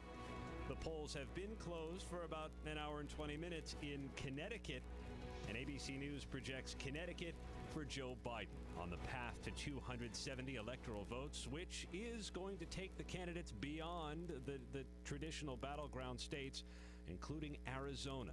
Martha Maurer from KTAR joins us now from Phoenix. Martha, how did Arizona suddenly get into play? That's the home of Barry Goldwater. That is true, and if you would have asked me a few weeks ago, if there was a possibility that Joe Biden could potentially win Arizona, I would have said it's very unlikely. However, the polls have been showing us a very narrow lead that's been narrowing as the days go by, with Joe Biden actually leading. And so it's a very important state, as you know, for the president to try to retain. The last time that Arizona went blue was in 1996 for Bill Clinton. And hi, this is Karen Travers here, too. There have been a lot of interesting dynamics out in Arizona. Let's talk a little bit about a big endorsement that Joe Biden got, Cindy McCain. What does that mean in a state like Arizona? And what are some of the other things that you're paying attention to tonight to see where this might shake out? Well, it points to a growing support of Republicans for former Vice President Joe Biden. John McCain was a longtime senator in Arizona. He was loved by many, and he crossed the aisle in so many ways, loved around the world. And so by having Cindy McCain endorse Joe Biden and say, President Trump is not the right person, it could potentially carry a lot of weight to bring those undecided independent voters in Arizona, which make up a big, I would say actually the majority of the electorate here in Arizona, higher than the number of Democrats and higher than the number of Republicans, that could potentially lean towards the Democratic side and supporting Joe Biden. So that was a very big endorsement, to know that there's a growing list of Republicans that are supporting. Jeff Flake, the former U.S. Senator for Arizona, also joining Cindy McCain and supporting Joe Biden. So it's very, very interesting, the dynamic of potentially Arizona, which is a traditionally red state, being blue come tomorrow, tonight, who knows? We'll have to wait and see. Yeah, we've been asking for everyone's patience, Martha. I wanted to ask you, too, about the Hispanic vote in Arizona, because just the very demographics of the state have been changing. Absolutely. And as you know, Maricopa County, which is the largest county in Arizona, has absolutely seen exponential growth, and a lot of that has been the Latino vote. We know that it is a huge number in our state. We know that it continues to be a big push for groups across the state to get this part of the electorate signed up and ready to go. I wish I could give you specific numbers. We've been trying to track the latest on that as of this evening. We'll probably have some more exact figures tomorrow. But it has been a very strong electorate that has traditionally voted Democrat, and that, with the talk of DACA and the promises that Joe Biden has made to create a pathway to citizenship for undocumented immigrants, especially here in Arizona, it has been a big push for Latinos in our state to actually support Joe Biden and not Donald Trump. Martha, we're obviously very focused on the presidential race, but you guys have an interesting Senate race out there with Mark Kelly taking on Martha McSally, and the numbers have been very interesting on that. What's it looking like right now? Well, we haven't actually gotten the early results yet. We're about half an hour away from the first look at what how voters have voted so far. But the polls up until this point have told us that Mark Kelly, the Democrat, who is the husband of former Congresswoman Gabby Giffords, who was shot in the head in an incident a while ago, he's gotten so much support in our state that the polls are saying he is the favorite to win. Obviously, Martha McSally, who's only been in that seat for less than 2 years, she was appointed by the governor shortly after Senator McCain passed away. She lost 2 years ago to now Senator Kyrsten Sinema. She has the support of Donald Trump. Our president has been in Arizona 8 times this election season, and each time he comes, he brings Martha McSally on stage. He throws his support in for her, and she has done, to a great extent, the same thing for the president. So it's a very interesting race. If Mark Kelly wins, it'll be the first time since 1953 that Arizona would have 2 Democratic senators in the U.S. Senate. Again, a very traditionally Republican state that is potentially poised to turn completely blue for the first time in a while. A part of a demographic shift in our electorate overall. ABC's affiliate KTAR is in Phoenix, and that is Martha Maurer. Martha, it's great to hear you. Don't be a stranger, because we're going to want to check back in starting in about a half an hour or so when the first batch of votes starts to get tallied. We have a couple of new projections we can tell you about that are just coming into the ABC News decision desk. ABC News projects President Trump the winner in Alabama, in South Dakota, and in North Dakota. ABC News projects Colorado for Joe Biden. Karen, more of those expected results. Yes, exactly. But they have to get checked off and starting to put some of those electoral votes into the different columns. But, we're still, of course, paying attention to that battleground map, the states that we have been focused on for weeks now because of where the candidates have been going, where they're spending their money, where the messaging has been aimed at. And, of course, that is still North Carolina, Georgia, Pennsylvania, Ohio, Michigan, Wisconsin, and Arizona, as we just heard talking to Martha. Florida, too. Florida, of course, too. And yes. a moment ago, my colleague George Stephanopoulos spoke with Florida Senator Rick Scott. I want to go to Senator Rick Scott, Republican of Florida. You think this one is over in Florida? Well, I predicted all along that Donald Trump was going to win Florida. He's right on the issues, and he's done an unbelievable job with the Hispanic vote. You can look at those Miami-Dade numbers and see how the state completely changed.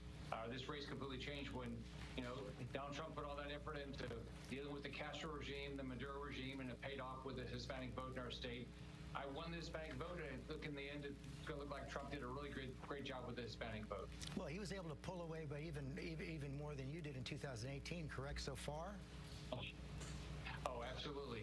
I've had very close races, but look, in Florida, we don't like high taxes, and Joe Biden's talked about the biggest tax increase in the history of the country. That doesn't go well. We like our law enforcement. We're at a 49-year low crime rate. The Democrats' defunding the police didn't help Joe Biden.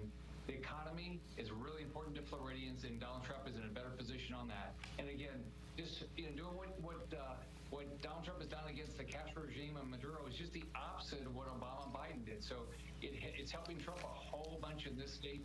I thought he'd have a big win. I put up an ad for him to get the vote out. They got the vote out today to make sure he's going to have a big win.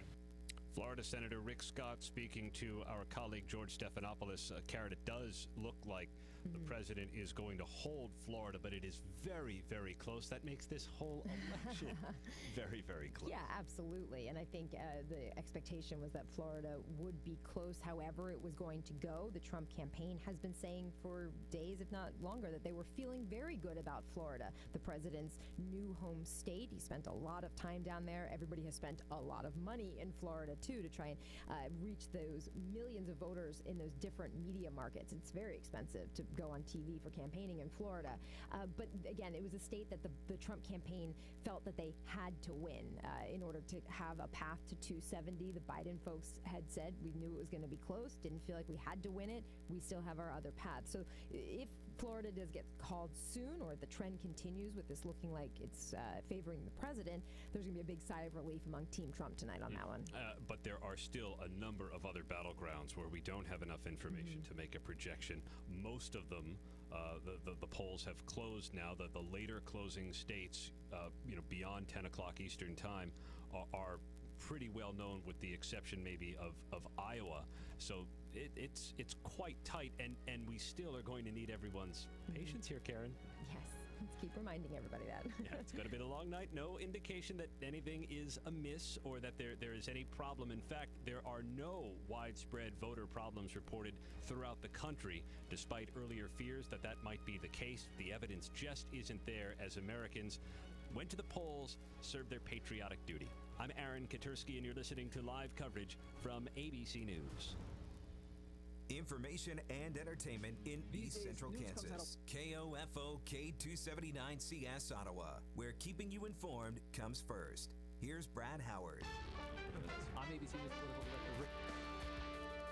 KOFO's coverage of Your Voice, Your Vote 2020 general election, brought to you by your local Edward Jones financial advisor, Ryan Henningsen, at 502 South Cedar in Ottawa. Call and schedule your appointment with Ryan at 242-1088. Edward Jones, making sense of investing, member SIPC. We now head to the Franklin County Courthouse and KOFO's Milton Emmel for a live update. Milton, what's going on downtown? Okay, we're getting close to the end. We have 21 of 24 precincts that are now reporting, so just 3 left to go. So anyway, running quickly over some of the races again, especially the local ones. Right now, Commissioner 2nd District, Harris, 2068. Again, that's the only candidate in that one. Commissioner 3rd District, that's the county commissioner, of course. Roy Dunn, 1,889. Webster, 610. So it looks like Roy Dunn is the easy winner on that. And also, we do have some information on Pomona City Council. I'll give those. Richard Adler, 190 votes. Tammy Howard, 114, and Joe Zamora, 152. And there were 3 seats up for grabs in that town there. And then again, taking a look at the state Senate race, Karen Tyson, 8,136 to Bruner, 3,151. For the state representative 5th district, Samso is 2,604 to Roger Sims is 550. State representative 59th district, Blaine Finch, looks like easy winner, 5,908 to Rugg, 2,263. That's at least for Franklin County. And then, okay, looking at the state level, U.S. Senate, Roger Marshall, 7,160 to Boyer, 3,485, and then Buckley trailing at 790. U.S. for Representative 2nd District, let's see, De La Isla, 3,118, Jake LaTurner, 7,510, and then Gerard, 717. And then finally, the presidential level, let's see here, President Trump, 7,755 to Biden, 3,492 to Jorgensen, 273. So obviously, at least in Franklin County, President Trump is going over well. That's just our own area. And then again, there's a variety of other uncontested races like county clerk, treasurer, register of deeds attorney, and sheriff, and those have like 10,000 votes in some cases. So, but those are easy winners in their own races. And also, there's a bunch of other judges with retain or not, and all the judges are easily winning a yes vote on those.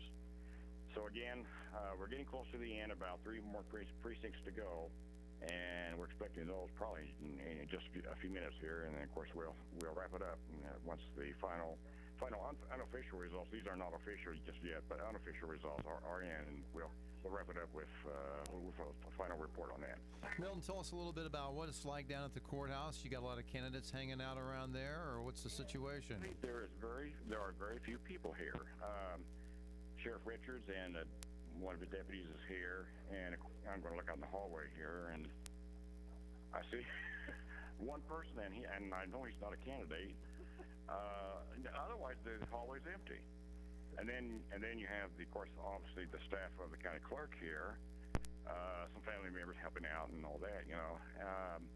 But no, I don't see any. I guess that's a testament to the up-to-date internet age, where they can just, keep up to date on the races in their own comfort of their own home, and not have to come down to the courthouse to get the news there. Or wherever the respective watch parties may be taking place tonight. I'm sure that's the case too. Obviously, yeah. Mm-hmm. All righty, sir. We'll have another report coming up for you a little after 9 then. Okay, sounds good. Thank you now. Thank you very much. That's Milton Amel live from the Franklin County Courthouse on KOFO. Let's head to Greg Akagi up in Topeka and kind of get the statewide perspective. And right now, let's go to a special report from KIN.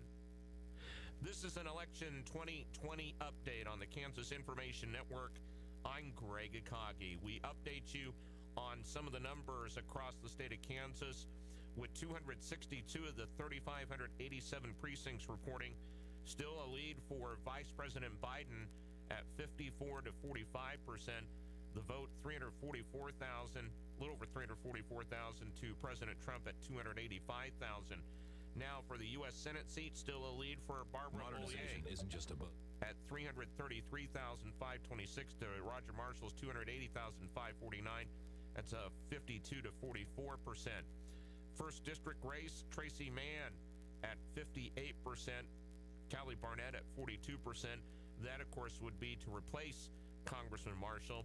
The second district with 41 of the 950 precincts, Michelle De La Isla, 58%, Jake LaTurner at 39%. In the 3rd district, very early on, Sharice Davids with a 14 percentage point lead.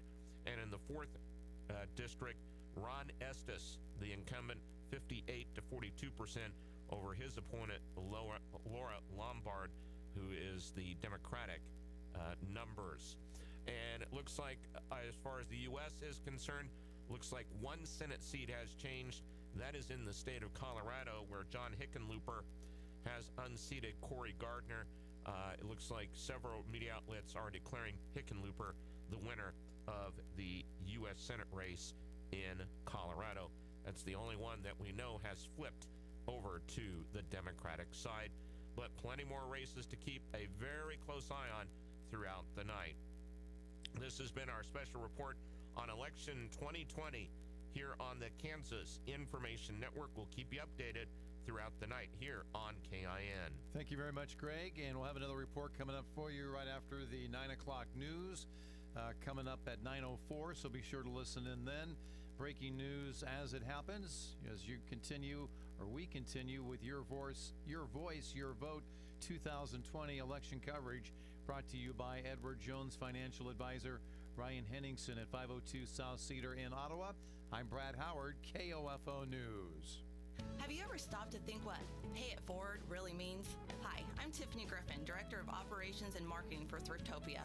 When you donate items you no longer use, like clothing, furniture, toys, books, or tools, you're passing those items on to others in the community. You've paid it forward and should feel good about helping your friends and neighbors. We're open and accepting donations in 3 locations. Pay it forward today at Thriftopia in Ottawa, Burlington, and Osage City. Like and follow Thriftopia on Facebook. Hi, this is Betty Berger with Reese Nichols Town & Country Realty. How are you today? I'm blessed. Blessed with healthy and loving family and friends, to work in a profession I enjoy, and to live in this community of caring, hardworking, and hopeful people. This is a challenging time. As I've heard said, we are all in the same storm but in different boats. I pray that your boat is able to ride out this storm and encourage you to help others do the same. If you need help with anything real estate, call me, Betty Berger. If not, call a friend or family member. You matter, they matter, and remember, we will get through this together. So right now may be the perfect time for you to rethink how you pay for health care. And here's why. Not only is it time for open enrollment for a lot of people, it's also when you can join MediShare and save even more than usual. For the typical family, switching to MediShare saves about $500 a month, which is a game changer for a lot of people. Think what you could do with that. But if you join right now, MediShare is waiving their new member fee, so that's another $170 you'll save. And MediShare is really different. It's a community of Christians who share each other's healthcare bills. More than 400,000 people are members, and they've shared over $4 billion in medical bills. So, yes, they can handle your bills too. This may be the time to make the switch. Join before November 30th for the additional savings. It's so easy to find out more. They're great to talk to. In fact, you can get a price within 2 minutes. Here's the number. Call 855-51-BIBLE. That's 855-51-BIBLE. 855-51-BIBLE. Matt Howard back in the KOFO newsroom. Let's go back to ABC's live coverage of Your Voice, Your Vote 2020, and ABC's Aaron Katersky, who's anchoring tonight. Short tonight, but he certainly made a strong challenge there. So it's been very difficult for the Republicans in these marginal states. How do you keep the Trump base happy and yet still attract some votes from moderates in the middle? Very difficult thing to do. Tillis in North Carolina, Collins in Maine, Gardner in Colorado tried to do it, and as you just said, he failed and lost. So not a good thing to be a moderate Republican this year. Let's try to hook back up with ABC's Matt Gutman in Colorado, who, right as we were coming to you, Matt, ABC News was able to project for John Hickenlooper. Cory Gardner ultimately just couldn't break from the Trump label. No, he's in the unenviable position, Aaron, of being in the GOP in a purple state that's leaning blue. When President Trump came here to rallies in Colorado, Cory Gardner would have to be there. He would have to stand side by side. He couldn't risk, A, losing possible potential Trump voters, and B, incurring the wrath of the president, because, a series of tweets about Cory Gardner could completely destroy his chances. And on the other hand, this is a state that is increasingly blue. He was vying against John Hickenlooper, a former geologist, a guy who started a famous brewery and revitalized downtown, a beloved two-time mayor, two-time governor. It was not an easy campaign for him. And so that's one of the reasons that we had these returns so early and so overwhelmingly for Hickenlooper. And again, this is another red state that has turned blue in the Senate. This is what Senate Democrats had hoped would begin to happen. They are now eyeing Montana, where Steve Bullock has a chance at taking the Senate seat there as well. But this was a very important, although expected, win for the Democrats, both in presidential and the Senate races here in Colorado. Matt, it's good to hear you. We're up against the clock, so we're going to let you run. ABC's Matt Gutman with us from Colorado, where ABC News projects the presidential race for Joe Biden and the Senate race for John Hickenlooper. A net win for Democrats as Hickenlooper takes out the incumbent Cory Gardner in Colorado. So many more races are coming in. The numbers are coming into us, so stay with us. We'll get them to you as soon as we can. I'm Aaron Katersky. You're listening to Live Coverage, Your Voice, Your Vote from ABC News. I'm ABC News Chief White House Correspondent Jonathan Karl. From campaigns and controversies, does Putin bear responsibility for this? He may. To historic summits and historic tweets. How can the American people trust the president when he says things over and over again that aren't true? Join me and ABC's Rick Klein every week as we break down the biggest political stories of the day on the Powerhouse Politics podcast. Listen for free on Apple Podcasts or your favorite podcast app. Adopt US Kids presents What to Expect When You're Expecting a Teenager. Learning the lingo. GOAT, G-O-A-T, acronym, stands for Greatest of All Time. As in, spaghetti sandwiches for dinner? They're my fave. Dad, you're the GOAT. You don't have to speak teen to be a perfect parent. Thousands of teens in foster care would love you just the same. Visit adoptuskids.org. Brought to you by the U.S. Department of Health and Human Services, Adopt U.S. Kids, and the Ad Council. No word in the English language is less convincing than probably. Are you sure we should get matching tattoos on our first date? Sure. We'll probably stay together. Probably? It's been 23 minutes since I ate. I can probably swim.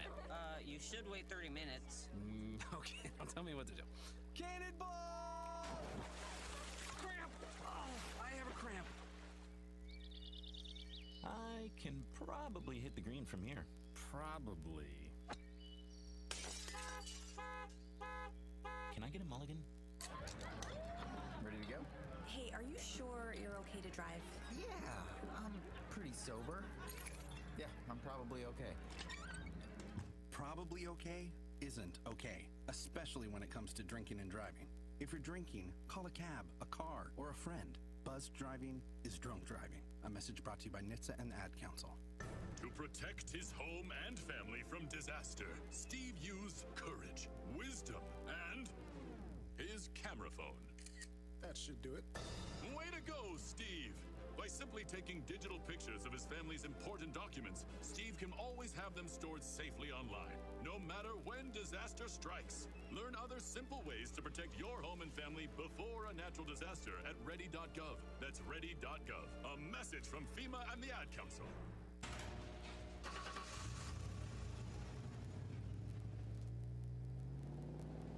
I spend a lot of time in the garage, but even more time in the rain, sleet, and mud. In 95, I helped tow your moving trailer. In 05, I helped you get out of a ditch.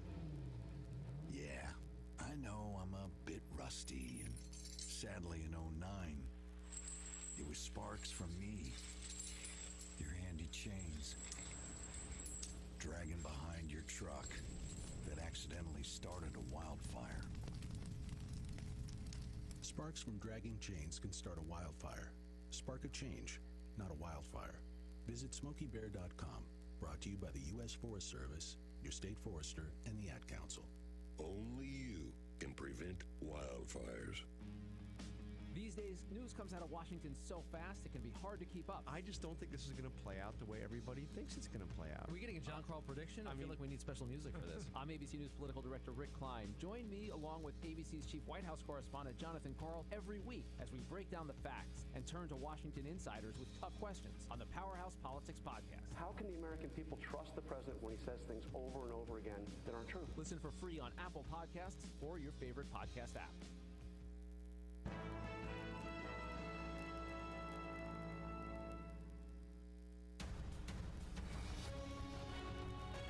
You're listening to live coverage from ABC News. Your voice, your vote, the 2020 presidential election. Once again, here are correspondents Karen Travers and Aaron Katersky. A long, slow night of counting follows a fractious few weeks of voting. 100 million of us cast a ballot early, a record by far, and 70% of the total 2016 vote. The campaign's now on tenterhooks, waiting for the results, so let's check in with the Biden campaign first, and ABC's Molly Nagel hanging out in Wilmington, Delaware. What's the Biden campaign saying tonight, Molly? Well, the Biden campaign is, waiting this out to see when these results come in. They are talking particularly about Florida, that state that, they had talked about being an early indication for them. If they were able to lock that state up, that would indicate maybe this night was going to go, their way a little bit earlier than some of these key battleground states like Michigan, Pennsylvania, and Wisconsin might indicate. But they're saying now that they said it was going to be a tight race, and it's proving to be just that. So they're trying to tamp down any anxiety about those returns that we're seeing coming out of Florida up to this point, saying it's still early. We knew this race was going to be tight. We can still win this race without that state. But I think everybody is eagerly refreshing and looking into into all the data, as we all are, trying to see what's going to happen next in this race.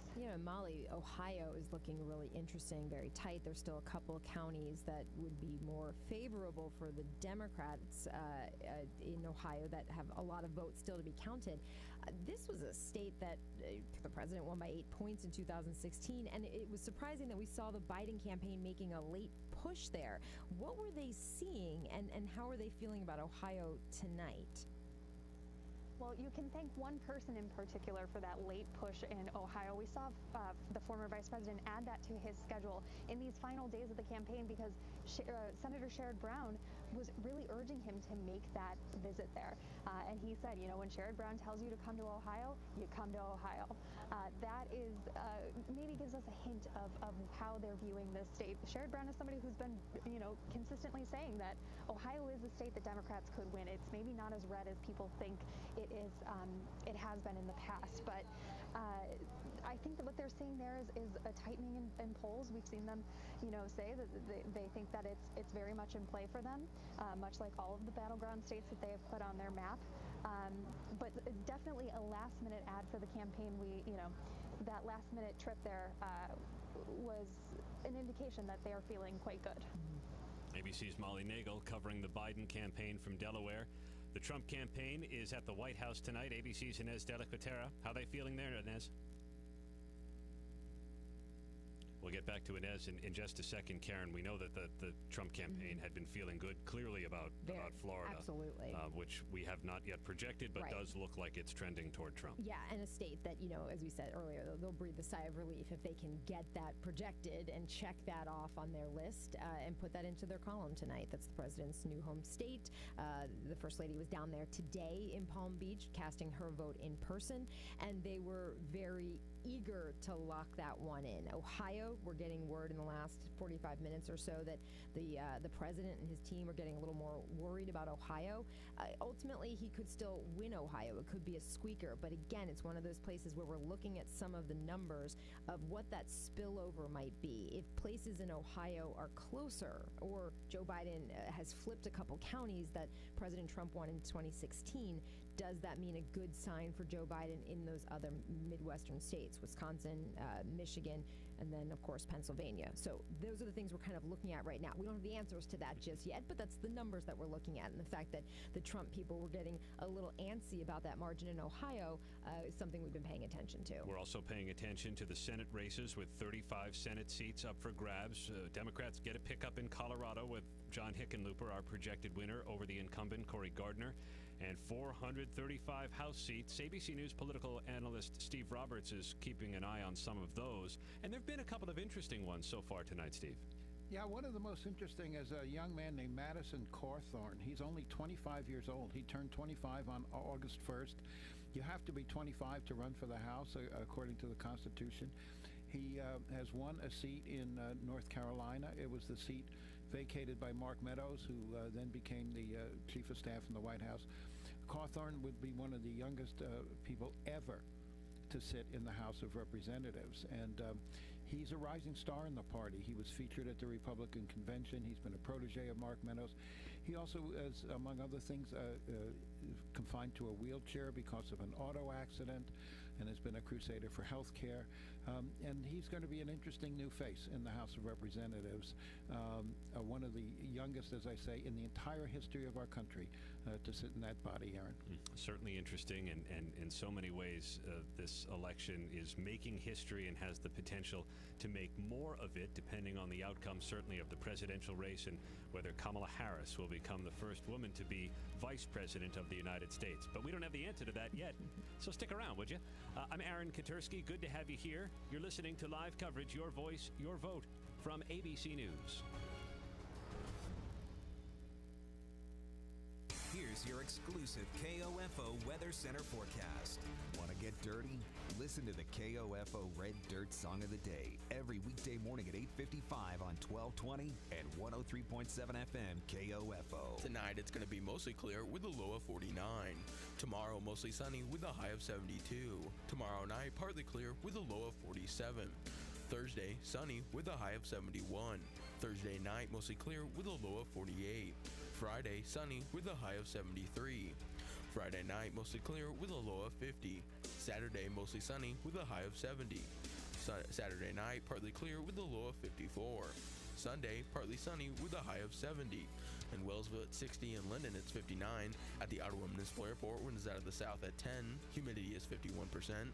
Barometric pressure is 30.04 and trending upwards. It's clear in 57 at 1220 and 103.7 FM KOFO. Kansans with disabilities and senior citizens are 3 times more likely to be crime victims. If you are a Kansas senior citizen or a Kansan with a disability and you are a crime victim, contact the Disability Rights Center of Kansas at 877-776-1541. We may be able to help you with your civil legal matter. Contact us at 877-776-1541 or drckansas.org. Once again, if you are a Kansas senior or a Kansan with a disability who is a crime victim, contact the Disability Rights Center of Kansas at 877-776-1541 or drckansas.org. We may be able to help you with your civil legal matter. The content of this radio ad is sponsored by the Disability Rights Center of Kansas and this station. It is supported by a VOCA grant awarded through the Federal Office for Victims of Crime as administered by the Kansas Governor's Grants Program. It does not necessarily reflect the views of the Office of the Kansas Governor or the U.S. Department of Justice. When you have an emergency, who do you call? 911. What do you do if you're unable to speak during your emergency? You text to 911. Franklin County Emergency Communications Center has recently added text to 911 technology as part of the new 911 phone system. Cell phone users can use their phone messaging system to text 911 to contact local dispatch. Phones must have a text or data plan in order to use this service, and phones in roaming mode, text apps, or apps messaging services cannot use this feature. It is important to note, dispatch is unable to determine your location while using this service, so always know your location and include that in your initial text. Remember, if you're able to place a voice call, we're able to help you more quickly. But in the event you are unable to speak, text to 911 will still allow us to get the information we need. Call if you can, text if you can't. For more information, go to kansas911.org or 911.gov. This message has been brought to you by the Franklin County Emergency Communications Center and KOFO. In your car, lock us in at 103.7 FM KOFO. You're listening to live coverage from ABC News. Your voice, your vote, the 2020 presidential election. Once again, here are correspondents Karen Travers and Aaron Katursky. The polls are only open still in 10 states, but they're about to close in 4 of them. And 2 of those are battlegrounds, Nevada and Iowa. Let's head off to the ABC News decision desk and say good evening again to Brian Clark. What are we learning from the exit polls in Iowa? Well, Aaron, good evening. And it's interesting to look at Iowa, and especially when you compare it to 4 years ago, because 4 years ago, independents in Iowa, we keep saying independents tonight, they went, President Trump carried them by a 13% margin. We don't yet know, of course, with the polls still open for a few more minutes, how that's going to break down. But check out how the independents break in Iowa to determine if they could maybe swing back towards Joe Biden. Also, Iowa, the 5th highest 7-day average of daily new COVID-19 cases. But still, almost half, 45% of the voters in Iowa think the U.S. efforts to contain this pandemic are going very or somewhat well, according to these early exit polls. So the pandemic is here, but it's not the main issue. And our exit polls have been telling us that. People are saying the economy is the main issue. The national exit poll put the pandemic 3rd behind racial injustice as well. And then the economy also leading the way. So coronavirus an issue, but it's not the main issue. Voters in Iowa, though, do think that if elected, Joe Biden would handle the pandemic better than Donald Trump. But they also think Trump will be better at the economy. We saw that split nationwide, but it's Trump by about 8 points in terms of the economy in Iowa. ABC's Brian Clark at the decision desk digging into some of the exit polls. Let's have Steve Roberts, our political analyst, join us. How are we supposed to read some of these numbers, Steve, if the economy is the overwhelming issue more so than the pandemic, although the two have to be linked? But we are also seeing that Americans, according again to the exit polls, think that the virus should be contained before there is broad-based reopening of the economy. I know it's a mixed result depending on how the question is asked, but I think what you just heard from Brian is some signs of corona fatigue. You know, President Trump is a shrewd campaigner, and he has always had an instinct for sending a message that can work at least with his core base of supporters. And remember, his campaign in recent weeks has been hammering very hard on the notion of let's get back to normal, let's open up the economy. Aren't you all tired of COVID? And the truth is, America is tired of COVID. And I think that these numbers are showing that for all the ways in which America has been unhappy with the president's handling of the virus and how it has seeped into every corner of American life, perhaps some fatigue is setting in, and perhaps the president's message that let's start focusing more on the economy is starting to resonate. And it is a mixed bag. It depends on how you answer the question, but there's no doubt that to some extent that message of the president has been resonating. Yeah, no question. ABC's Steve Roberts, our political analyst, who's following along with us as we continue to crunch the numbers from the exit polls. You're listening to live coverage from ABC News.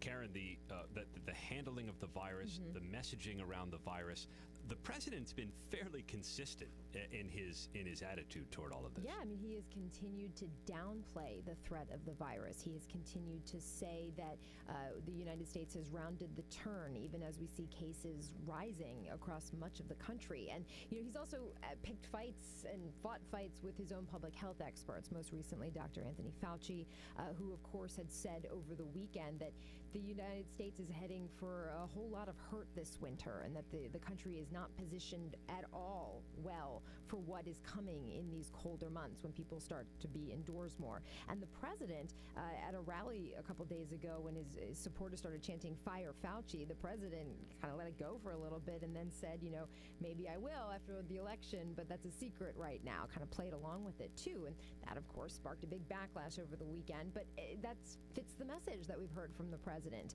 in recent weeks. He Celebrating does not over 70 years of information, sports, and entertainment. We are hometown proud. KOFO, K279CS. Here's the latest from ABC News. I'm Andy Field. The polls have now closed in most of the country, and ABC News can project that President Trump will win Arkansas, West Virginia, Indiana, Tennessee, Oklahoma, and Kentucky. ABC News also projecting that Joe Biden will win New York, New Jersey, Massachusetts, Maryland, Delaware, Vermont, and Washington, D.C. Joe Biden's deputy campaign chief, Kate Bedingfield, says they're optimistic. We've been really encouraged by the enormous turnout that we've seen across early vote. We've seen record levels of turnout. We believe that we've really banked a lot of votes in these key states, and that it's going to be very difficult for Donald Trump to make up that difference tonight. The president's counselor, Kellyanne Conway, says they're being patient with results. We're feeling good. We know that the first day of early voting really benefited the Democrats in places like North Carolina, Georgia, Florida, Michigan. They had a significant advantage. You know, if you're an anti-Trump voter, you waited 4 years to vote against him. So people came early, but they can't come often. ABC's Brian Clark at the decision desk on what some voters were feeling as they cast a ballot. Donald Trump has really staked his campaign, his presidency, on that he is the guy for the economy. But these early exit polls, and we stress early, it's a dead heat. Who would handle the economy better? 49% say President Trump, 49% say Joe Biden. Beside the presidency, 35 Senate seats were also up for election. ABC News projecting Mitch McConnell will win re-election in Kentucky, and polls have now closed in Arizona, where Senator Martha McSally is facing a tough fight to hold on to her seat. McSally's not alone. Maine Republican Susan Collins struggling as well after infuriating many with her vote to confirm Brett Kavanaugh to the Supreme Court, and facing pressure being the only Republican to vote against the confirmation of Amy Coney Barrett. ABC's Whit Johnson. ABC News also projecting that West Virginia Republican Senator Shelley Moore Capito will win re-election. This is ABC News. Andrea Russo, a cardiologist. Maybe you're waiting to talk to your doctor right now. But if you're having an irregular heartbeat, heart racing, chest pain, shortness of breath, fatigue, or lightheadedness, don't wait. This could be a serious condition like atrial fibrillation, which can make you about 5 times more likely to have a stroke. If you're having these symptoms, don't wait. Talk to a doctor by phone, online, or in person. Brought to you by Bristol-Myers Squibb and Pfizer. Don't you love that feeling when you've just nailed your look? That's how it feels to use Stitch Fix, your personal styling service that delivers hand-picked clothes right to you. Stitch Fix is simple and convenient. Sign up in just a few minutes, and you can try out new styles right at home. And there's no subscription required, ever. So, isn't it time you started nailing your look? Get started today at StitchFix.com. Stitch Fix, personal styling for everybody. A spokesman for the Iowa Secretary of State says hand sanitizer on voters' hands caused a ballot scanner to jam at a polling place in Des Moines. The machine was fixed in about an hour. Poll workers moved the sanitation station further back in the line so voters' hands would be dry when they touched the ballots. Wall Street saw an election day rally with the Dow closing up 555 points. Investors are hopeful the uncertainty around the election is finally coming to an end. And after stocks tumbled last week, some on Wall Street are now buying the dip. The Dow gained 2% today, its second best election day ever. Some traders are also looking to former Vice President Joe Biden's lead in the polls as an indicator he could win the presidency and the Senate could go to Democrats, which might lead to a bigger economic stimulus deal. Elizabeth Schulze, ABC News, Washington. Mask wearing could save 150,000 lives from COVID-19 between now and March. That's according to a study cited by National Institutes of Health Director Francis Collins in a new blog post. Andy Field, ABC News. Andy, your voice, your vote 2020. KOFO's coverage of the 2020 general election is brought to you by your local Edward Jones financial advisor, Ryan Henningsen at 502 South Cedar in Ottawa. Call and schedule your appointment with Ryan at 242-1088. Edward Jones, making sense of investing, member SIPC. Taking a look at the presidential race on the national level as far as the Electoral College is concerned, with 40% of the expected vote reporting. This last update was at 9:04 just moments ago. Joe Biden with 89 electoral votes and Donald Trump with 72 electoral votes. It takes 270 to win. So that's where we stand at this particular point in time as far as the presidential race is concerned on the national platform. On the local platform, let's head down to the Franklin County Courthouse and KOFO's Milton Amel. Yes, we're just fact, I think we're just about ready to post the unofficial final votes here in just a moment. But let's see. I think there were 2 precincts remaining, Homewood and Williamsburg. Okay. Real quickly, I'll just kind of run down, kind of review, I guess, some of the local races, and then if they get some new information, I'll just go review it as a final. Again, let's see. Taking a look at the County Commission, 2nd District, Harris, easy winner, 2068. They were the only candidate. Commissioner, 3rd District, again, Roy Dunn, 1,889 to Webster, 610. So it looks like Dunn is the easy winner there. Okay, State Senate.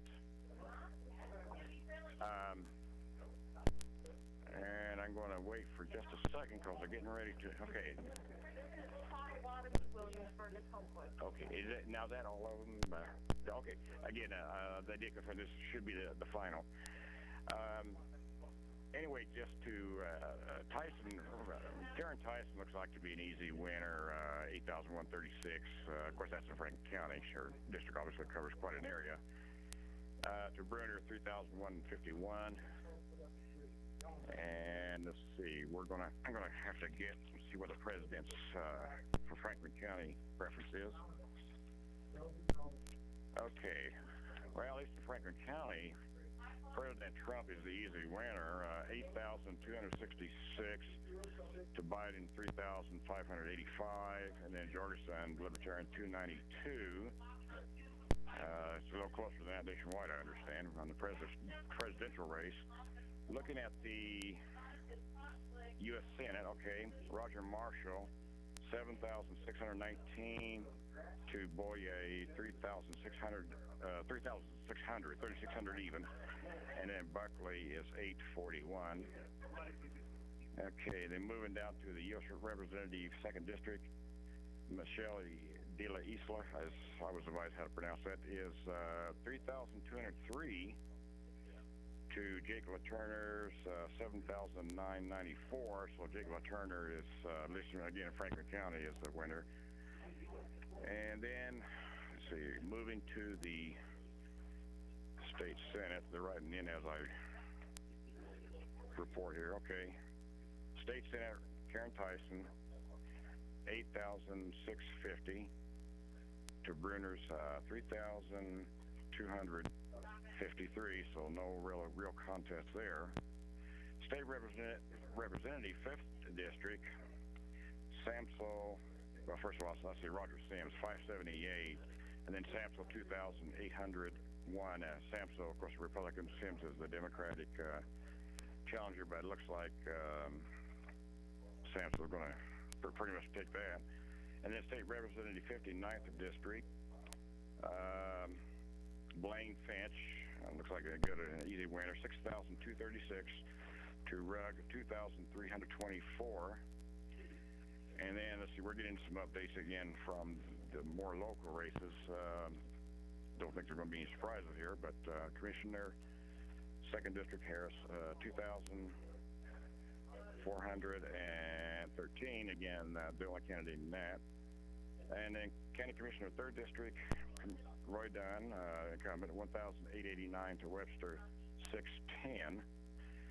And see, I believe that looks like about all the contested races here. Again, we have a variety of county clerk, treasurer, register of deeds, attorney, and sheriff, all running unopposed. That is, the incumbents were running unopposed, so they're going to be a shoe-in on that. And then, of course, we have quite a few judges, both local and state level, that are they're all winning yes as far as should we retain the judges. So they're all going to be retained in that regard. So anyway, again, this is the unofficial results. I haven't heard when the canvass is going to take place. That's usually a week or so, a couple weeks usually after Election Day. So I'll get the date on that, and that's when everything really becomes official. So, Bill, any word on voter turnout, on what that was like today? I know it was heavy, I assume. Yeah, I haven't got the percentage yet, and I'll be talking to Janet Paddock, the county clerk, here in a moment about that. I haven't got any percentage-wise, but I think it reflects the rest of the nation in record turnout. Yeah, probably record heaviest in history. I mean, I don't know that for sure, but like everything else, this has been kind of a mixed-up year, and it has done wonders for getting voters to turn out for all kinds of issues. So I wouldn't be surprised this be one for the records, both local and as well as nationwide. All right, Milton, anything else for us today? I believe that is this is the final count, so that should be it. Final. There's no races that are even close. That a few votes that come in the coming days would change anything that I can see. So they're all pretty well decisive. So I don't see that anything would change as a result of any extra votes or the canvass later on or anything like that. All righty, sir. Well, thank you very much, and we'll expect to hear from you a little bit later on, perhaps. Okay, thanks a lot, then. Milton Amel live from the Franklin County Courthouse here on KOFO 1220 and 103.7 FM. Let's head to Topeka and the Kansas Information Network with Greg Akagi with a statewide perspective. This is a special report on the Kansas Information Network. I'm Greg Akagi, and we are getting the votes slowly coming in. Let's give you some of the actually two races in the State House that are incredibly close with 100% of the vote counted. Linda Featherston in the 16th district has a 4-vote lead over Republican Rashad Young. That's in the 16th district. And in the 48th district, that is also with all precincts reporting, Megan Lynn, 52, or excuse me, that's the 53rd or 49th district. The 48th district is a 11-vote difference between Republican Terry Frederick over Jennifer Day by just 11 votes. Let's give you the numbers as far as the update on the major races. First off, with about 35 to 36% of the precincts reporting, President Trump now with the lead by about 31,500 votes, 51 to 40% over Vice President Biden. As far as the U.S. Senate race is concerned, with the same number of precincts, about 36%. Congressman Roger Marshall with a little over 15,000 vote lead over Barbara Bollier at 49 to 47%. Tracy Mann still with the lead, 64 to 36% in the first district. The second district has tightened up considerably, about 2,400 votes. Michelle De La Isla, 49%. Jake LaTurner, the Republican, 47%. Sharice Davids is at 52 to 46%. Still a fairly comfortable lead. And in the 4th district, the incumbent, Ron Estes, leading Laura Lombard, 60 to 40%. This has been a special report here on the Kansas Information Network. Thank you very much, Greg. Just kind of mention the Electoral College vote or tabulation as it stands right now. And it's kind of interesting to know because in 2016, it was President Trump who won the Electoral College vote, but it was, of course, Hillary Clinton who won the popular vote. And right now, that scenario is flipped with about 43% of the expected vote reporting here this evening, with Donald Trump actually winning the popular vote by about 35,421,493 votes to Biden's 33,449,025 votes. But yet Biden owns the Electoral College votes right now, 89 to Trump's 72. So still a lot to be determined in that particular race. And of course, we will continue to follow that throughout the evening. It's 9:15, 15 past the hour of 9 o'clock. We're going to return to national coverage of Your Voice, Your Vote 2020 with ABC's Aaron Kontursky and ABC News. Let's bring Steve Roberts, our political analyst here at ABC News, into the conversation. What are you looking at in that gender gap, Steve? Well, Hillary Clinton won the female vote by 13 points in the last election. Joe Biden is winning by 17 tonight, according to the exit polls. Now, that's a nice increase of 4 points, but it falls short of a lot of the projections. I think the Biden folks were hoping for an even bigger gap than 17. Now, interestingly, men are almost dead even in our exit polls, whereas Trump ran 11 points ahead with men. So there was actually a larger gender gap 4 years ago than there is tonight if you add those two together. But as Karen was saying, the Democrats made such an enormous effort, such an enormous focus on the female vote that the fact that Biden has not increased Clinton's margin appreciably got to be a disappointment in some ways. We'll talk more with Steve Roberts about where Biden may have fallen short and what opportunities he may have missed, because he was expecting a significant increase in the share of the female vote. We still have a lot of counting left to go, though. We're only looking at some of the exit polls, and we'll get a better sense as the night wears on. So do stay with us, because we'll also update you on the Senate races, the Democratic pickup of one seat in Colorado so far as John Hickenlooper defeats the incumbent Cory Gardner.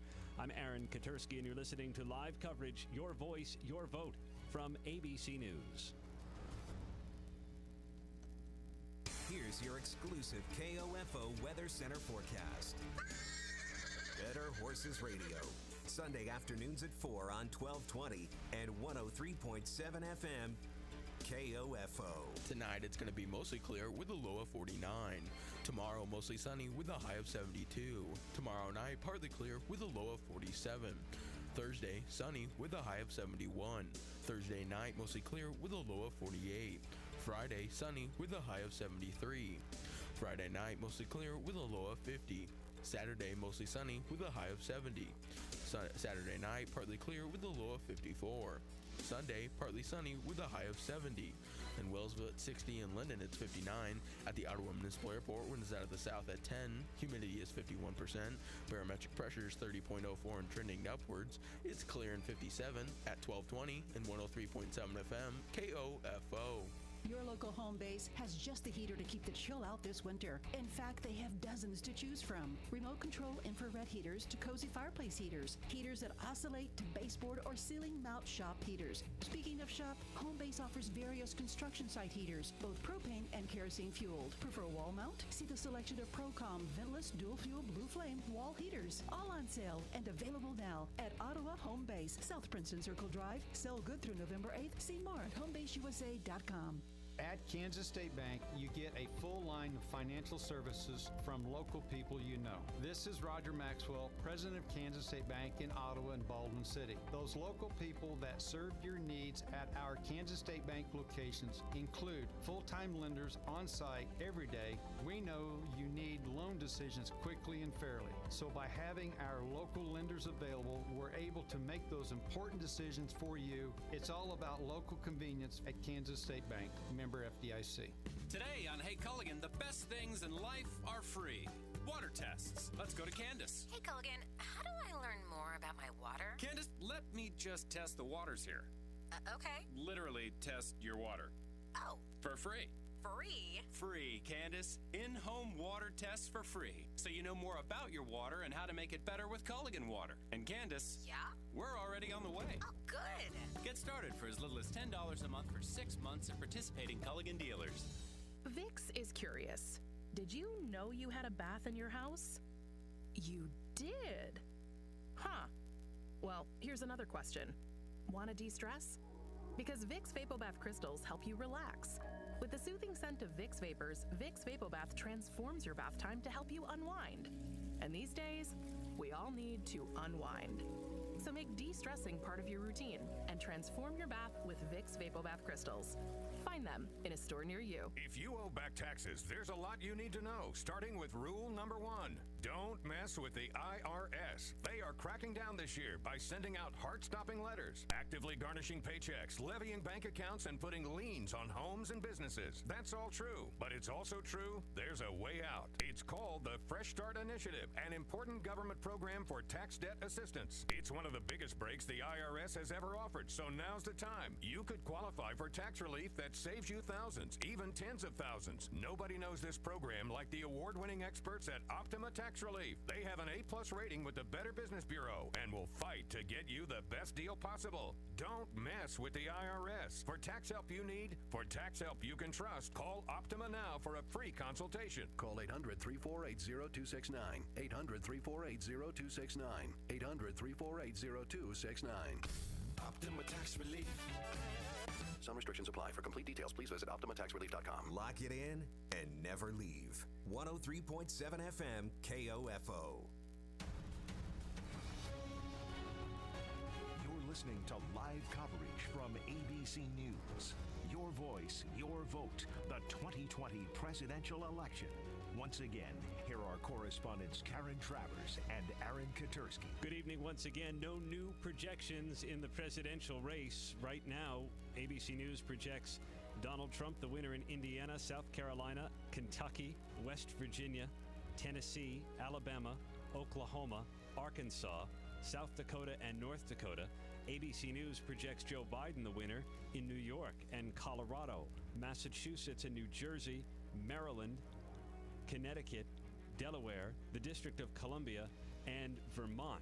And in those key battleground states, we still don't have enough information to make projections, but we are learning a little bit more from the exit polls. Brian Clark is with us from the ABC News Decision Desk. And Brian, in Pennsylvania, what do the tea leaves tell us?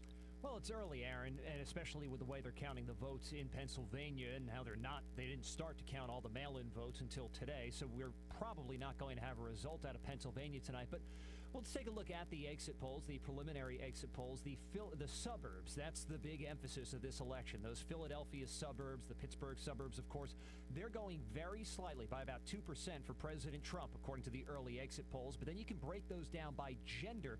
Women in the suburbs, that you've heard President Trump directly plead to suburban women, please like me. Joe Biden's got that group right now by 7%, according to the early exit polls. Suburban men, it's the president with a 13% cushion. Something else here in Pennsylvania, it's a point you made earlier, Aaron, about how in many ways, yeah, the economy is being listed as the top issue for voters, but the economy and the pandemic are linked. So there's a direct question. If you've experienced a financial hardship because of the pandemic, and almost half of the people in Pennsylvania say they had, that group went for Joe Biden by 20 percentage points, whereas those who did not experience a financial hardship, they were about 9% in President Trump's favor. So those are some of the big issues: the economy, the pandemic, and the Philadelphia suburbs. That's the story of Pennsylvania right now.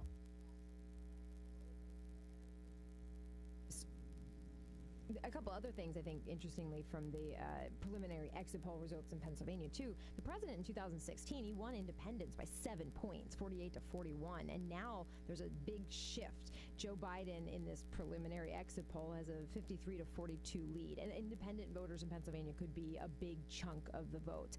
So that's something to keep an eye on, too. Also, the geography of Pennsylvania. Remember, the day before Election Day, we saw the Biden campaign hitting all four corners, they said. They were doing Philly, the Northeast, Pittsburgh, and up in Erie.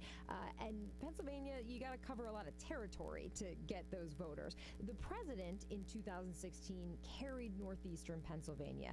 That is where Scranton is. You've heard a lot about Scranton, Pennsylvania, not from the office, but because it's Joe Biden's childhood hometown.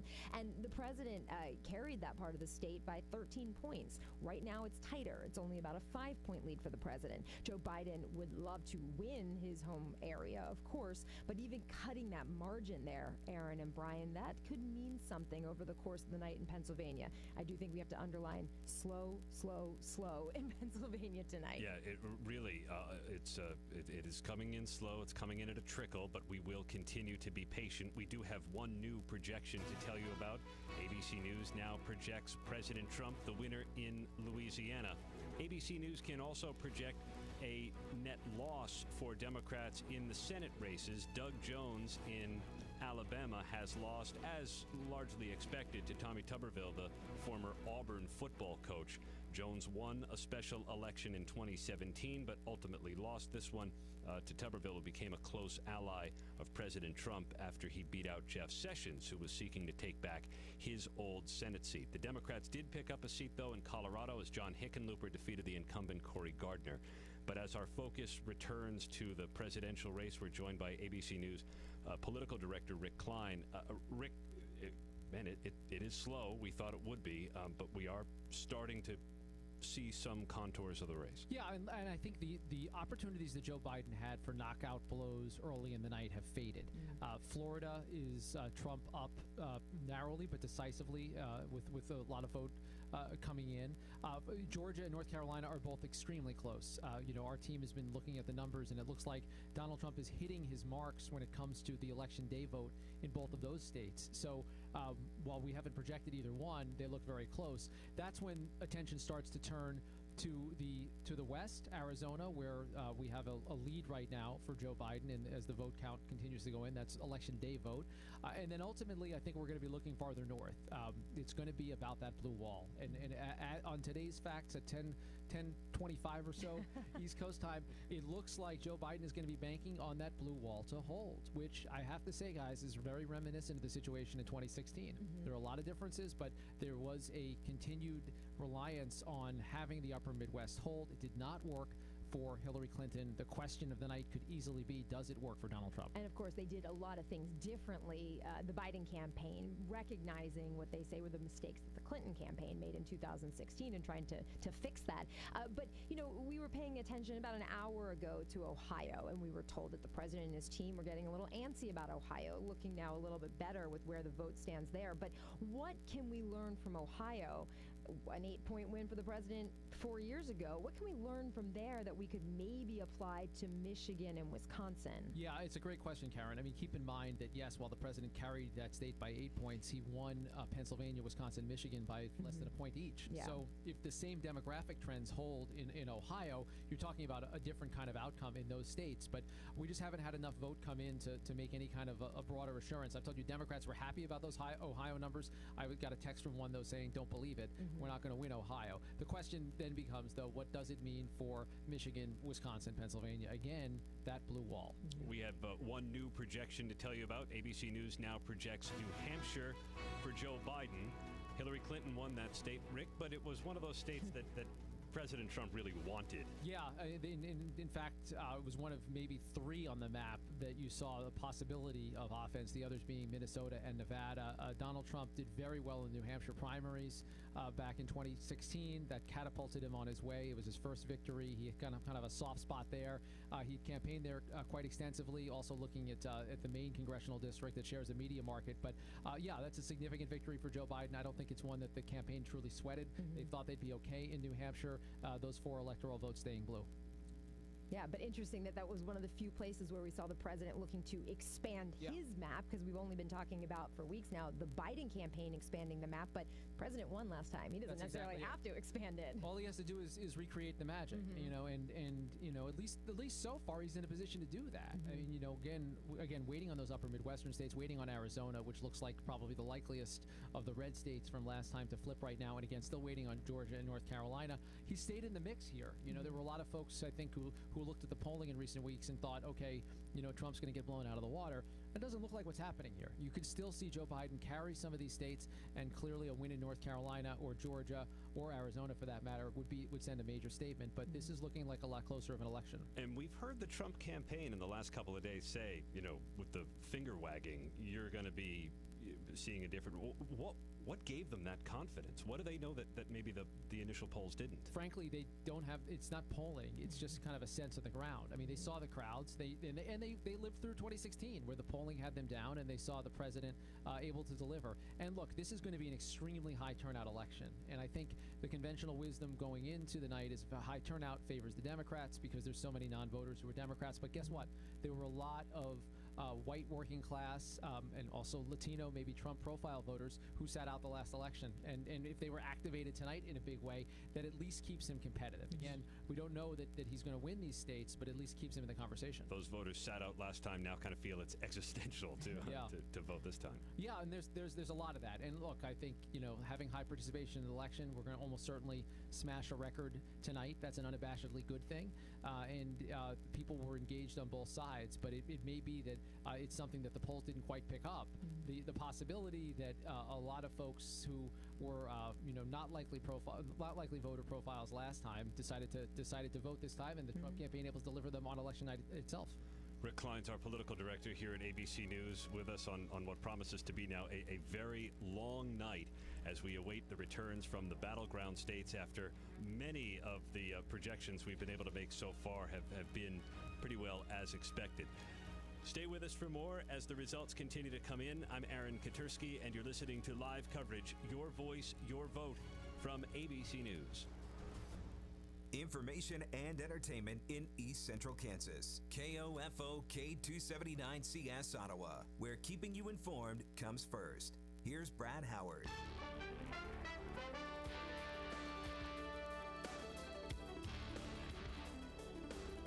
Your Voice, Your Vote 2020. It's KOFO's coverage of the 2020 general election, brought to you by your local Edward Jones financial advisor, Ryan Henningsen, at 502 South Cedar in Ottawa. Call and schedule your appointment with Ryan at 242-1088. Excuse me, Edward Jones, making sense of investing, member SIPC. We got a big report coming up for you this time. We've gotten our first set of results from Anderson County, so we're going to take a look at some of the results from Anderson County here this evening, and we'll go through that. We're going to take a look at some of the statewide results through the Kansas Secretary of State's office, and then we'll also get the perspective from Greg Akagi and the Kansas Information Network up in Topeka. Taking a look at Anderson County, they have 8 out of 17 precincts that are reporting, and right now Donald Trump, with 8 out of 7 precincts reporting, 8 out of 17 precincts reporting, shows Trump and Pence leading the pack with 74.54% of the vote, with 2,105 votes to Biden and Harris as 645. Now in the U.S. Senate, with the race for Pat Roberts' seat, as he is retiring, we've got Roger Marshall with 1,895 votes, the Republican candidate, 67.97% votes to Barbara Bolliers, the Democrats, 691. That's 24.78%. Once again, these are the Anderson County results that we're sharing with you right now. Now, in the U.S. Representative, we've got Jake LaTurner with 1,974 votes, the Republican, to Michelle de la Isla, the Democrat, with 641 votes in that particular race. Moving on down the line, State Senate District 12, Karen Tyson, the Republican, with 2,148 votes to Mike Bruner, the Democrats, 607 votes. Next on our list, we've got State Representative District 4, and Trevor Jacobs, the Republican, with 52 votes to Bill Myers, 32 votes. Bill is the Democrat. And again, these are our Anderson County results only. State Representative District 5, we have Mark Samsel with 2,054 votes. The Republican candidate to Roger Sims is 604 votes. County Commission District 2, we have Jerry Holwarder, the Democrat, with 592 votes. Anthony Spike Mersman, the Republican, with 870 votes. So that's how County Commissioner District 2 is going in that race as it stands right now. Now in County Commissioner District 3, the Democrat David Procht with 532 votes, and he is unopposed. For County Clerk Julie Wetstein, the Republican, has 2,586 votes, and she is unopposed as well. County Treasurer Dina McDaniel, the Republican, with 2,654 votes. She's unopposed. Sandra Bauer, the Democrat, with 2,222 votes for County Register of Deeds. She's unopposed in that race. County Attorney, we have Elizabeth Oliver, the Republican, with 2,499 votes. She is unopposed in the general election. Remember, that was a very crowded race in the primary on the Republican side back in August. Taking a look at the race for County Sheriff, we've got the incumbent Republican Vern Valentine with 2,001 votes to a write-in candidate with 547 votes. So Vern Valentine looks to be the Handley is going to get reelected to his position as the Anderson County Sheriff, and that was Jerry Akes, who is running that write-in campaign down in Anderson County against Vern Valentine. Garnett City Commissioner, we got Cody Gettler, who has 839 votes to Eugene Grimes's 460 votes. And I think that's pretty much the major races in Anderson County as it stands right now. We got all the different township races and things of that nature, and I'm looking through the rest of the ballot here. If anybody wants to check those out, those are available on our website at KOFO.com. You can also check those through our Facebook and our Twitter pages as well, and be sure and go through and check all of those. But those are the highlights of the major races going on in Anderson County as it stands right now. Let's go back and recap our Franklin County results from tonight. Of course, 2nd District County Commission, Rod Harris, who had an opponent in the primary, had a couple of opponents in the primary, actually is unopposed in the general election, so he is in handily with 2,413 votes. 3rd District County Commissioner Roy Dunn, the incumbent, with 1,889 votes. He's the Republican to Democrat Brian Webster, 610. Franklin County Clerk incumbent Janet Paddock is unopposed. She garnered 10,931 votes. She'll be back in office easily. Franklin County Treasurer incumbent Jody Edwards, again with 2,823 votes, and she is unopposed, so she'll be back in. And both Janet and Jody, of course, are on the Republican ticket. Register of Deeds is Sue McKay. Sue is Democrat. She's the incumbent. She's got 8,766 votes. Franklin County Attorney, and Sue is unopposed, by the way.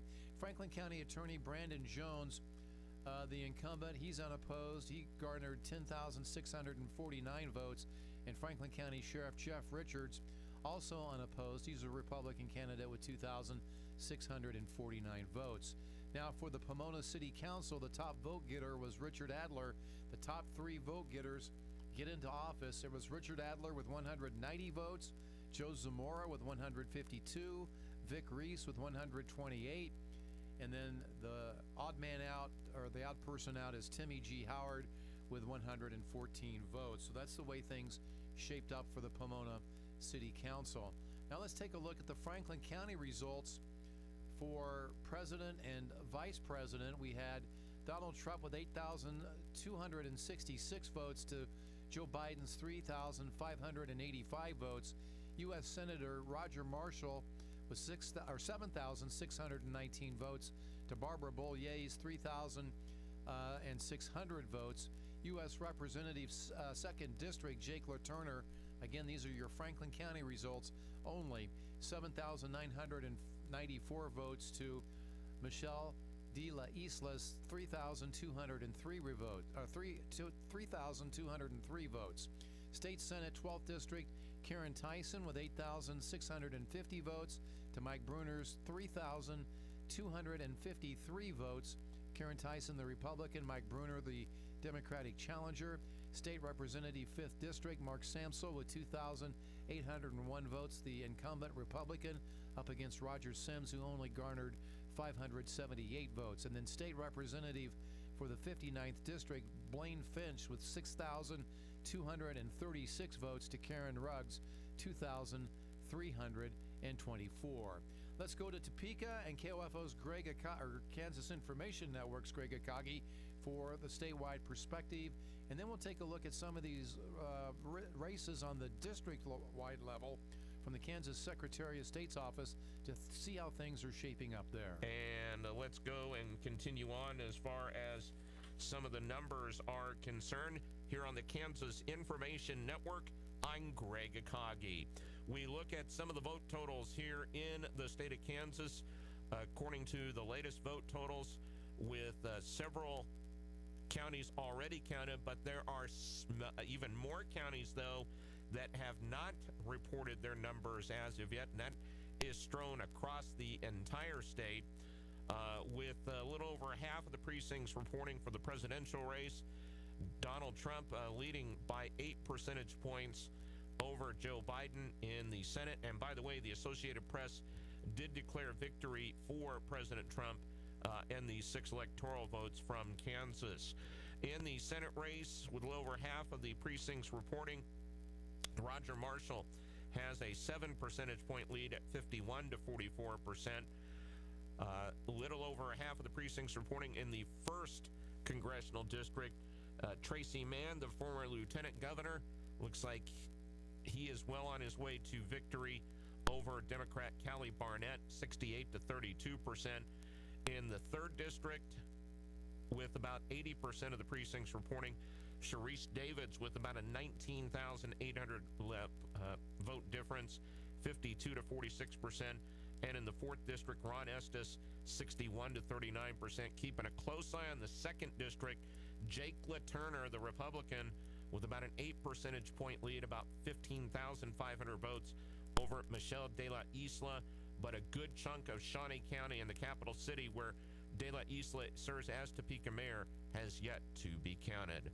This has been our special report here on the Kansas Information Network. All right, we're going to recap some of those races that Greg just told us about here, and possibly with a little bit fresher numbers than what he may have had in his report. Taking a look at, well, as he mentioned, the Associated Press has declared Trump the winner in Kansas, and the 6 electoral college votes for the state of Kansas will be cast in favor of Donald Trump in the state of Kansas. Now, United States Representative Roger Marshall with 51% of the vote, 499,166 votes to Barbara Bollier's 429,645 votes. And taking a look at the United States House of Representatives District 2, which includes most of the KOFO listening area, Jake LaTurner with 111,237 votes he's a Republican, and that's to Democrat Michelle De La Isla's 95,725 votes. Taking a look at United States House of Representatives District 3, Sharice Davids with 173,834 votes, or 52%, to Amanda Atkins's 154,065 votes, or 46%, in that particular race. Miami County would be a part of that particular district in the KOFO listening area, and I'm not sure that perhaps Lynn County is a part of that district as well. I'll have to look into that one a little bit farther. Taking a look at some other area races, one that is really close, Kansas Senate District number 3, with Democrat and incumbent Tom Holland from Baldwin City is locked into the fight of his life right now against Republican Willie Dove. Holland has 18,621 votes to Dove's 18,258 votes. Very close race right there. Tom Holland hanging on by his fingernails as it stands right now. Let's go down and take a look at some of these other races that would be of interest to listeners within the KOFO listening area. District-wide, Kansas Senate District 12 with 65 of 101 precincts reporting. We've got Karen Tyson with 19,836 votes to Mike Bruner's 7,074 votes. That's Tyson's 74% to Bruner's 26%. So looks like Karen is going to be our state senator once again. That looks like a pretty solid result there so far, even though we still have a few precincts left to report in that particular race. Let's see if we've got some other races again that would be of interest in this area. Of course, there's the 59th race, Kansas House of Representatives 59th race with Blaine Finch. Let's take District 5 first of all, with Mark Samsel and Roger Sims. Mark Samsel is reporting with 11 of 33 precincts reporting, 6,638 votes to Democratic challenger Roger Sims' 2,009 votes. So that's Samsel 77% to Sims's 23%. And we'll take a look at the Tyson and Finch race on the district level in the Kansas House of Representatives in the 59th district. The numbers as they stand right now are as follows. We've got Finch. There's they got all precincts are reporting in that race, so that's a final. Blaine Finch with 7,496 votes to Karen Ruggs 2,759 votes.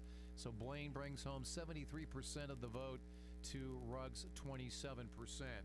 So those are some of the races on the statewide level as it stands right now.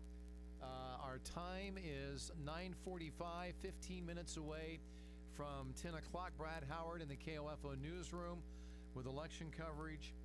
Your voice, your vote 2020. Let me go back and take a look at the Anderson County results and see if we've got any more precincts that are reporting. Still just a little under half of the precincts reporting from Anderson County tonight, and it took almost 2 hours, probably 2 hours and 15 minutes before we even saw any results at all from the Anderson County area, and that number has not changed since the initial report came out this evening. We came out with 8 of 17 precincts reporting, and that's where we're sitting right now, so no significant change right there. Let's go back and take a look at the presidential race on the national front as it stands right now, and see where we set as far as the popular vote is concerned versus the electoral college vote, and we'll see if we can't get an update on that before we return to our coverage on ABC with your ABC News correspondents Aaron Katursky and Karen Travers, who are keeping us up to date with the coverage here this evening.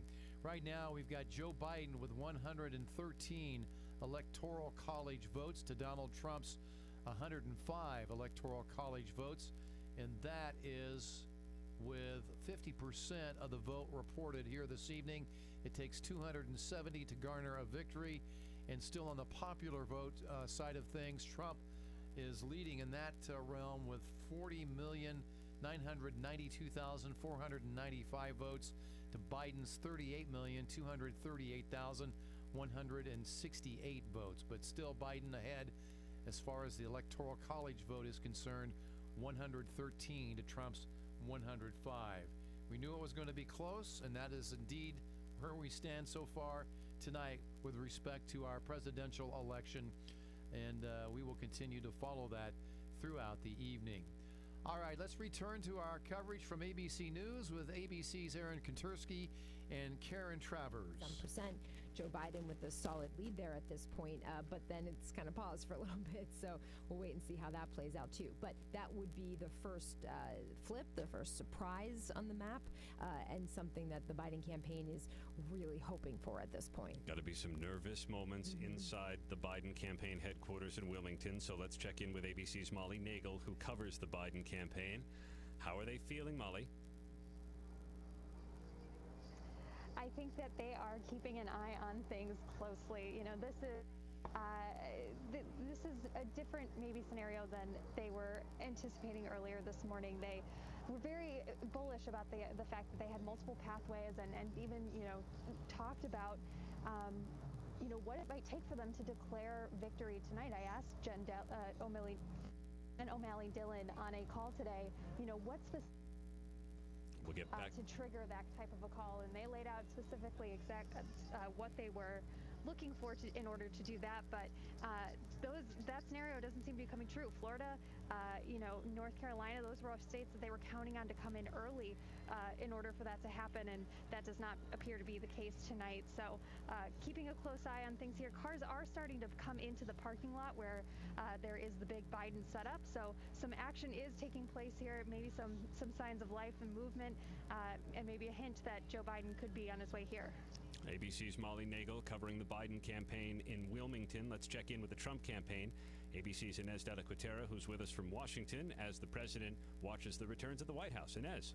Hey, Aaron. Devin and Karen. I think the Trump campaign is starting to feel slowly more optimistic. They're having a better night than they expected. It's been a lot of ups and downs, though. I think they started the night feeling really good about Florida and how that was looking. Florida, of course, still hasn't been called yet, but it certainly is looking like it's going to go for Trump. And Jason Miller, senior advisor to the Trump campaign, has been preemptively declaring victory there and touting the president's overperforming with Hispanics in Miami-Dade County and with African-American voters in Georgia.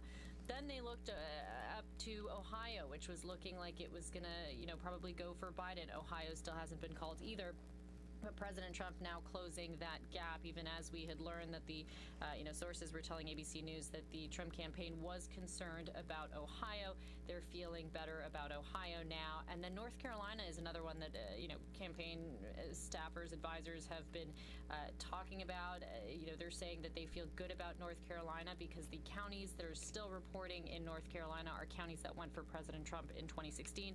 So they're expecting a repeat of that in North Carolina, and they think they will win North Carolina. So it's looking better for them, and they're starting to feel more optimistic. All right, ABC's Inez de la Cuetero checking in from Washington on the Trump campaign's expectations as this night gets ever closer, perhaps to some resolution, or, Karen, perhaps not. Perhaps not, and we've been cautioning people, I think, in the days leading up to Election Day of just to think about how the vote was coming in, of, this big burst in the states where early votes were counted quickly would potentially favor the Democrats and Joe Biden because of that significant emphasis by their campaign to do it that way. Other states where it was going to be an early burst for Republicans. This is called the red mirage or the blue mirage. Don't get yourself too swung either way because a lot of these results will change. So again, this is our 10:51 on the East Coast, raising the caution flag again of just everybody has to continue to be patient because we always knew this was going to be a strange one in the sense of how things were going to be counted. And yet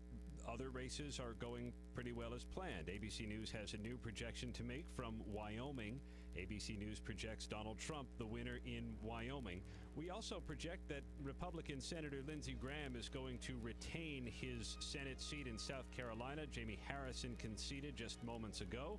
John Hickenlooper picks one up for the Democrats in Colorado. I'm Aaron Katersky, and you're listening to live coverage from ABC News. Here's your exclusive KOFO Weather Center forecast. You're always just minutes away from news and weather on KOFO 1220 and 103.7 FM. Tonight it's going to be mostly clear with a low of 49. Tomorrow mostly sunny with a high of 72. Tomorrow night partly clear with a low of 47. Thursday sunny with a high of 71. Thursday night mostly clear with a low of 48. Friday sunny with a high of 73. Friday night mostly clear with a low of 50. Saturday mostly sunny with a high of 70. Saturday night partly clear with a low of 54. Sunday partly sunny with a high of 70. In Wellsville at 60, in Linden it's 59. At the Ottawa Municipal Airport, wind is out of the south at 10. Humidity is 51%. Barometric pressure is 30.04 and trending upwards. It's clear in 57 at 1220 and 103.7 FM KOFO. There's an old adage that holds, you can't manage it if you can't measure it. That's why so many ranchers are installing scales under their cattle chutes and alleyways. Valley Vet Supply offers several sizes of Gallagher and True Test heavy-duty load bars to fit various chute sizes and applications. Weights can be recorded in the blink of an eye with white LED backlight visible in all daylight and darkness conditions. For producers wanting more sophisticated Bluetooth technology with wireless connection to an EID stick reader, Valley Vet can help you with a True Test indicator and compatible load bars. It all comes with built-in step-by-step instructions to help provide easy setup and on-the-spot support. Know exactly how your livestock measure up.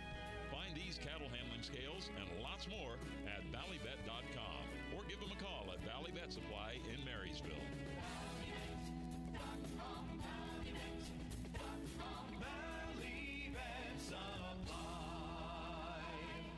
Vix is curious. Did you know you had a bath in your house? You did? Huh. Well, here's another question. Want to de-stress? Because Vicks VapoBath crystals help you relax. With the soothing scent of Vicks Vapors, Vicks VapoBath transforms your bath time to help you unwind. And these days, we all need to unwind. So make de-stressing part of your routine and transform your bath with Vicks VapoBath Crystals. Find them in a store near you. Today on Hey Culligan, the best things in life are free. Water tests. Let's go to Candace. Hey, Culligan, how do I learn more about my water? Candace, let me just test the waters here. Okay. Literally test your water. Oh. For free. Free? Free, Candace. In-home water tests for free. So you know more about your water and how to make it better with Culligan water. And Candace. Yeah? We're already on the way. Oh, good. Get started for as little as $10 a month for 6 months at participating Culligan dealers. This is a hideaway storm shelter. Get yours at Trindle Lumber, 1516 South Main in Ottawa.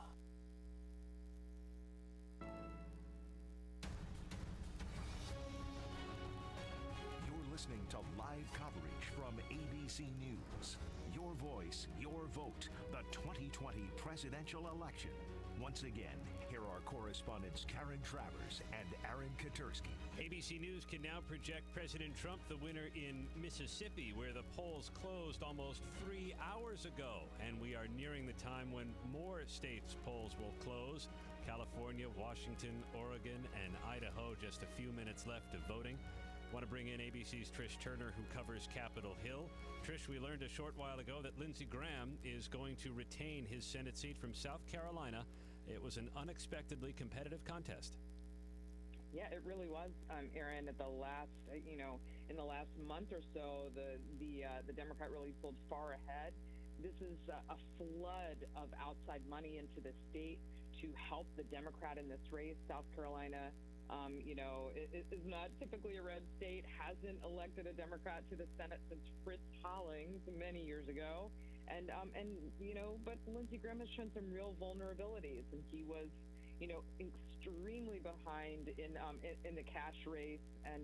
But in the end, he pulled it out. I will say Republicans are crediting his chairmanship, his shepherding of Amy Coney Barrett, the Supreme Court nominee, that high-profile Supreme Court fight, for really giving him a boost in this race. And yes, Graham has been able to pull this out.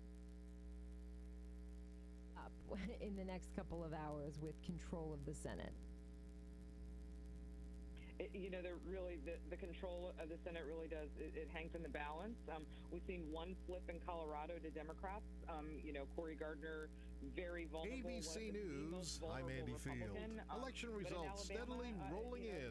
ABC News projecting Democrat Joe Biden will win states including Colorado, New York, and Washington, D.C. ABC News also projecting President Trump will win. Circumstances, so highly unusual for a Democrat to be sitting in that seat in very ruby red Alabama. So those two cancel each other out. And so, and so we wait. Like you said, Karen, it's just like a long night. We're looking at North Carolina. Perhaps that gets called soon, but Arizona, Georgia, Iowa, there's some states we're not even going to know. 2 races in Georgia, Maine, we might not even know, for days.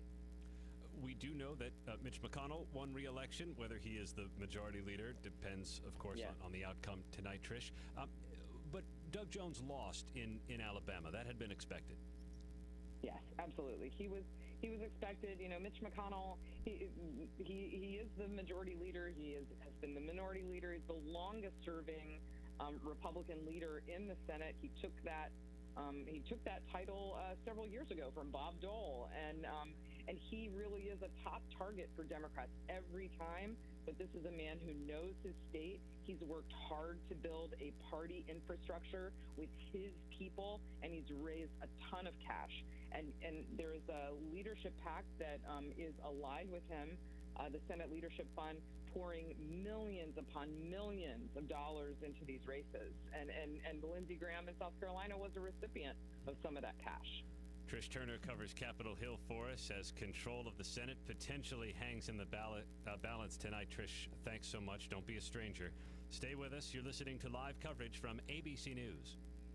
The trend in corporate banking today is to do everything online for convenience. But at Kansas State Bank of Ottawa and Baldwin City, we take pride in being your only locally owned community bank with actual locations for your financial convenience. Being local and available means a lot to us because we like meeting our customers in person. You won't get that from the corporate banks online. Kansas State Bank, with 3 locations in Ottawa and 1 in Baldwin City, to see you and serve you locally. Kansas State Bank, member FDIC. Adamson Brothers hoped you had a great summer, but temperature extremes are par for the course all year long in Kansas, and that puts a lot of stress on your home comfort system. So it's a good idea to have your system checked to make sure it's not on the verge of failure. And if your home comfort system is over 10 years old, you could see substantial cost savings on your utility bill by upgrading to a more efficient system from Adamson Brothers. Financing is available with approved credit. Call today 785-242-9273. Your only source for information, sports, and entertainment in East Central Kansas. KOFO, K279CS Ottawa, where keeping you informed comes first. Here's the latest from ABC News. I'm Andy Field. Polls now closed across most of the country, although the election is far from over. ABC News projecting wins for Democrat Joe Biden in Colorado, Connecticut, New York, and Delaware. ABC News also projecting wins for President Trump in states including South Carolina, Alabama, the Dakotas, and West Virginia. But the key battleground states are still very much in play, including Ohio. ABC's Adrian Bankert is in Cleveland. Every poll is very, very tight, and this is a toss-up state. This is showing that the results are tied between Trump and Biden. But again, this could be a very historic signpost for the election. There have only been 2 exceptions where Ohio didn't call the presidential winner. In fact, if you just look back at history, whoever wins Ohio lends itself to winning the presidency, winning the nominations. ABC's Juju Chang in battleground Michigan. And we're seeing that it was a fight to the finish here in Michigan. President Trump's final stop was in Grand Rapids in a sort of 2016 superstitious nod to his come-from-behind victory. But it was a squeaker, only 11,000 votes, and that's where he's doubling down on his base. Control of the Senate very much in play this election. Kentucky Republican Mitch McConnell projected to win a 7th term. Kentucky, I'm humbled and grateful that you've rehired me to keep fighting for your families and serving our Commonwealth for the next 6 years. Former Democratic Colorado Governor John Hickenlooper projected to defeat incumbent Republican Senator Cory Gardner. Maine Republican Susan Collins is locked in a tight race with Democratic challenger Sarah Gideon. Well, I wish that I could thank each of you by name. That would take all night. On the other hand, we may be here all night. In the House, Marjorie Taylor Greene is projected to win a seat in Northwest Georgia. This is ABC News. This is Jesse's O'Reilly Auto Parts story. As a nurse, not making it to work was not an option. But driving through the snow with my wiper blades struggling, I just didn't feel safe. So I pulled into O'Reilly Auto Parts, and before I knew it, an employee was offering to install the wiper blades on my car. I got to stay out of the snow for a moment, and I still made it to work on time. O'Reilly Auto Parts. Don't you love that feeling when you've just nailed your look? That's how it feels to use Stitch Fix, your personal styling service that delivers hand-picked clothes right to you. Stitch Fix is simple and convenient. Sign up in just a few minutes, and you can try out new styles right at home. And there's no subscription required, ever. So, isn't it time you started nailing your look? Get started today at StitchFix.com. Stitch Fix, personal styling for everybody. An Internal Health and Human Services memo obtained by ABC News finds 45 states and territories are reporting an increase in new COVID-19 cases. Authorities in Vienna believe the shooter who killed 4 yesterday likely acted alone. Authorities called the shooting rampage in Vienna, Austria, a clear Islamic terror attack, saying the man had previously tried to join the Islamic State group, the attacker armed with a fake explosive vest, and authorities say multiple guns, killing 4 people on Monday. Investigators say the gunman posted a photo prior to the attack on social media. The Austrian military has since deployed to protect property and buildings. It follows attacks in France. Michelle Franzen, ABC News. Pilots with the Dutch national airline KLM have agreed to accept pay cuts for as long as the carrier needs a Euro government coronavirus bailout. It clears the way for the country's government to free up nearly $4 billion to help the airline survive. Andy Field, ABC News. Thank you, Andy. It's 10:04, 4 past the hour of 10 o'clock. Your vote, your voice, your vote 2020. KOFO's coverage of the general election brought to you by your local Edward Jones financial advisor Ryan Henningsen at 502 South Cedar in Ottawa. Call and schedule your appointment with Ryan at 242-1088. Edward Jones, making sense of investing, member SIPC. Well, the election, as far as Franklin County voting is concerned, is over, and it was pretty much over just a little bit after 9 o'clock this evening. And nothing really special or out of the ordinary to report as far as the results for Franklin County are concerned. Donald Trump won handily in Franklin County. Roger Marshall won handily in Franklin County. We have Jake LaTurner, who has won handily in Franklin County. Karen Tyson retains her seat over Mike Bruner, not only in the county but district-wide as well. And the same is true for Mark Samsel, who won over Democratic challenger Roger Sims. Samsel, the incumbent Republican. In the race for the 59th district of the state representative, it was Blaine Finch, the incumbent, and the House Pro Tem, Speaker Pro Tem, with 6,236 votes in the county to Karen Rugg's 2,324, and Finch also won that district-wide as well. Rod Harris was didn't have an opponent in the general election after having to battle two opponents in the primary back in August. He wins handily. In County Commission 3rd District, it was Roy Dunn, the incumbent, with 1,889 votes to Brian Webster, the Democratic challenger's 610 votes. Franklin County Clerk Janet Paddock was unopposed. She'll be back in for another term, as is, she's a Republican, of course. And then Jody Edwards, the Republican Franklin County Treasurer, also unopposed, who will be elected to another term. Sue McKay, the Democrat, also the incumbent for Register of Deeds, will seek another term in office, or see another term in office, as she's going to be reelected. And then Brandon Jones, our Franklin County attorney, the Republican incumbent, will be garnering another term as the county attorney as well. And Jeff Richards will be serving again as sheriff, he too unopposed in the general election. KOFO's Milton Amel is with me. He joins me tonight after being our reporter at the Franklin County Courthouse for throughout the night tonight. And Milton, you talked to Janet Paddock after the elections were over here for our county, and voter turnout was pretty good. It was good. She actually was a little surprised that it wasn't even higher. Right now, it looks like it's about 64% of the registered voters turned out for today's election. She's not sure if that is any comparable or higher than 2016. She said it was really high turnout for 2016, which was obviously also a very contentious election year. The canvassing will take place on the 16th of the month, so that's when everything really becomes official. But looking at all the races, everything was pretty decisive as far as here in Franklin County, the Franklin County races. So I don't think, even with a few extra votes kind of coming in and maybe the next few days, it doesn't look like anything will change, because all the races were very decisive in whether you're talking about county commission or other positions. And that canvassing will be coming up a week from this coming Monday, on Monday the 16th of November, and I presume that will be at the Franklin County Courthouse? I think so. She didn't say for sure, but that's where it usually takes place. Mm-hmm. So that'll be interesting to see how that all shakes out as well. A couple things that are also rather interesting, and I think we heard this in a report, or we will hear this in a report here in just a little bit, with Greg Akagi from Topeka, who will provide our report this evening on the statewide perspective of what's going on with respect to the election.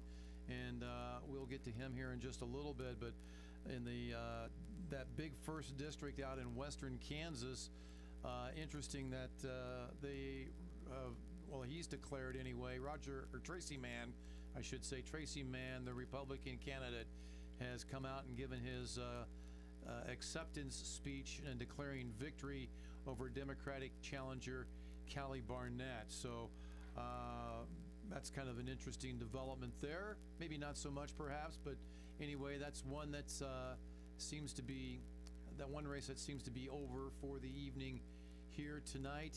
And one thing I was going to point out that's kind of in our own backyard. In fact, before redistricting a few years ago, Tom Holland used to represent the northern half of Franklin County, and now he's up in Douglas County to the north, and I think well, Douglas County, I'm not sure what other parts of if there it seems like there's another county that he encroaches on a little bit in that district, but I can't exactly remember what that is. But look at the numbers there, 50-50. He's just barely hanging on by his fingernails by Republican challenger Willie Dove, with Holland with 18,621 votes to Dove's 18,258 votes. That is close, yes. So that's a very close race there. Probably one of the closest races in the evening so far tonight, at least in this part of the state of Kansas. So that's kind of the way things are shaping up right now. Let's go ahead and go to Topeka and the Kansas Information Network's Greg Akagi for the latest update. This is a special report from the Kansas Information Network. I'm Greg Akagi. Well, it looks like the race may be over in the big first district of Kansas, or at least Republican Tracy Mann believes so. Roger Heaton has more. Thank you, Greg. Well, the Associated Press has called the big first for Tracy Mann, and that was enough for him to come out and give a victory speech. And after the speech, he's going back to watch the returns. As I now prepare to represent us in Washington, I will strive to keep three promises. Number one, to tirelessly advocate for agriculture and our conservative Kansas values. Number two, to always strive to do what's right for America. And three, to never stop believing in the future of this great country.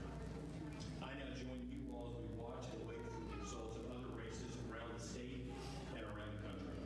We'll keep an ear out for all the other Republican candidates. Daniel Norwood handling the Democrats. Keep it right here. We now have 70% of the precincts reporting in Kansas, and President Trump 55 to 43% over Vice President Biden.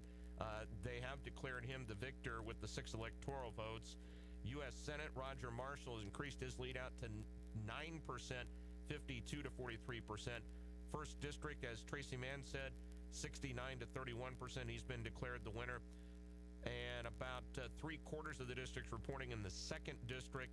Jake LaTurner still with a 12 percentage point lead, about 33,400 votes over challenger Michelle De La Isla. Third district, still a 10 percentage point lead for Sharice Davids. And Ron Estes, the incumbent Republican in the 4th district, looks like he'll retain his office with a big win over Laura Lombard. This is the Kansas Information Network. Thank you very much, Greg Akagi. And looking back at the general election results in Anderson County, still no change. You're still reporting 8 precincts out of 17 total reporting, which is where we were about an hour ago. So we'll update you on that as soon as there's some movement there. Continue to follow us along on KOFO 1220 or 103.7 FM with the reports about every 30 minutes. We'll do it right after ABC News at the top of the hour, and then again at the bottom of the hour. So our next report coming up at 10:30. You can also follow along with the complete results on our website at KOFO.com, and also our KOFO Facebook page, which links to our website at KOFO.com, and also our KOFO Twitter account. You're listening to Your Voice, Your Vote 2020, brought to you by Ryan Henningsen, your Edward Jones representative at 502 East Cedar Street here in Ottawa. We'll have another report, as we said, coming up here in about 30 minutes. I'm Brad Howard, KOFO News.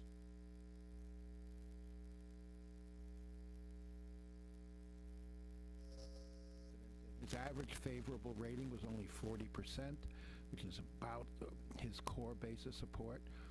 But, you know, the Trump theory was that if you could absolutely maximize the turnout of your true believers, if you could get them in your database, if you could track them, if you could contact them, if you could encourage them, if you could just make sure you got every single one of your core supporters, that you could actually win again. Now, we don't know whether he's going to win again. He could still fall short. The Democrats could still hold their blue wall and hold Pennsylvania. They could still hold Arizona even if they lose Pennsylvania. So it's not as if this is in any way over. But we do know that Donald Trump was onto something, that trying to duplicate his strategy of 4 years ago has certainly made him a lot more competitive than a lot of people thought he would be tonight. You know, and Steve, it's interesting because it's like they didn't deviate at all from that. They didn't do anything. You know, I've covered a lot of these rallies, and obviously I've covered the president for 4 years, but they did stick to that. Like, we're just going to repeat 2016. I mean, his rallies kind of sound similar to 2016, as if he's still running against Hillary Clinton in some ways, too. Yes, and, you know, if you look at Donald Trump's last few days, the fact that he was able to get out and do these rallies, and there was a lot of criticism that they were not safe, that people weren't wearing masks, that there was not enough social distancing. But Donald Trump understands that those rallies are very powerful magnets. It's not just that they get certain people out, and once you get somebody out, the price of admission at all of these rallies, their rallies are free, except you got to hand over your cell phone number or your email address so that they can contact you. But there's a sense of excitement that is generated by those clips, a sense of movement and momentum. And you know, the Biden theory was, let's be politically correct, let's keep our social distancing, but never generated anything like the kind of excitement we've seen from the Trump rallies in the last few days. ABC News political analyst Steve Roberts on where the night stands. There is much more counting to do. By the way, Georgia special Senate race is headed to a runoff. Raphael Warnock, the senior pastor at Ebenezer Baptist Church, the Democrat, against the incumbent Kelly Loeffler. Stay with us. Here's your exclusive KOFO Weather Center forecast. Adamson Brothers Solid Gold Song of the Day. Every weekday morning at 6:55 on 1220 and 103.7 FM, KOFO. Tonight it's going to be mostly clear with a low of 49. Tomorrow mostly sunny with a high of 72. Tomorrow night partly clear with a low of 47. Thursday sunny with a high of 71. Thursday night mostly clear with a low of 48. Friday sunny with a high of 73. Friday night mostly clear with a low of 50. Saturday mostly sunny with a high of 70. Saturday night partly clear with a low of 54. Sunday partly sunny with a high of 70. In Wellsville at 60, in Linden it's 59. At the Ottawa Municipal Airport, winds out of the south at 10. Humidity is 51%. Barometric pressure is 30.04 and trending upwards. It's clear in 57 at 1220 and 103.7 FM, KOFO. Napa know-how. Get all the quality parts you need at your locally owned Napa. Because right now, when you order from Napa online, you can pick up curbside at your local store in just 30 minutes. Or get your order delivered direct to your door with free one-day shipping on over 160,000 quality parts when you spend $35 or more. Quality parts delivered quickly and safely. That's Napa know-how. Napa know-how. At participating stores, standard ground shipping and exclusions apply. The soothing scent of Vicks Vapor Rub. It's only one of the most iconic smells ever. That cooling, comforting scent generations of families have come to trust to help them feel better. And now you trust to soothe your family. Pick up some Vicks Vapor Rub in the little blue jar and wrap yourself with the calm only Vicks Vapor Rub can bring. Vicks Vapor Rub, always there for you. If you owe back taxes, there's a lot you need to know, starting with rule number 1. Don't mess with the IRS. They are cracking down this year by sending out heart-stopping letters, actively garnishing paychecks, levying bank accounts, and putting liens on homes and businesses. That's all true, but it's also true there's a way out. It's called the Fresh Start Initiative, an important government program for tax debt assistance. It's one of the biggest breaks the IRS has ever offered, so now's the time. You could qualify for tax relief that saves you thousands, even tens of thousands. Nobody knows this program like the award-winning experts at Optima Tax Relief. They have an A+ rating with the Better Business Bureau and will fight to get you the best deal possible. Don't mess with the IRS. For tax help you need, for tax help you can trust, call Optima now for a free consultation. Call 800-348-0269. 800-348-0269. 800-348-0269. Optima Tax Relief. Some restrictions apply. For complete details, please visit OptimaTaxRelief.com. At Ottawa Paint, Frames, and Decor, I use the same products I sell. Ottawa Paint, Frames, and Decor, serving Ottawa for over 24 years. The holidays are just around the corner, and Napa has Craftsman tools on sale at our stores in Ottawa, Baldwin City, and Osage City. Every Tuesday night following the local news at 7, join me, Bob Johnson, and Ottawa University Braves head coach Kent Kessinger as we talk about the Braves season. Get $1 off the Braves burger when you dine in during the show until close at PrimeTime Grille. Get the finest in Kansas cuisine and football talk all in one location, 2204 South Princeton Circle Drive in South Ottawa. It's the Kent Kessinger Show, live from PrimeTime Grille on 1220 and 103.7 FM, KOFO.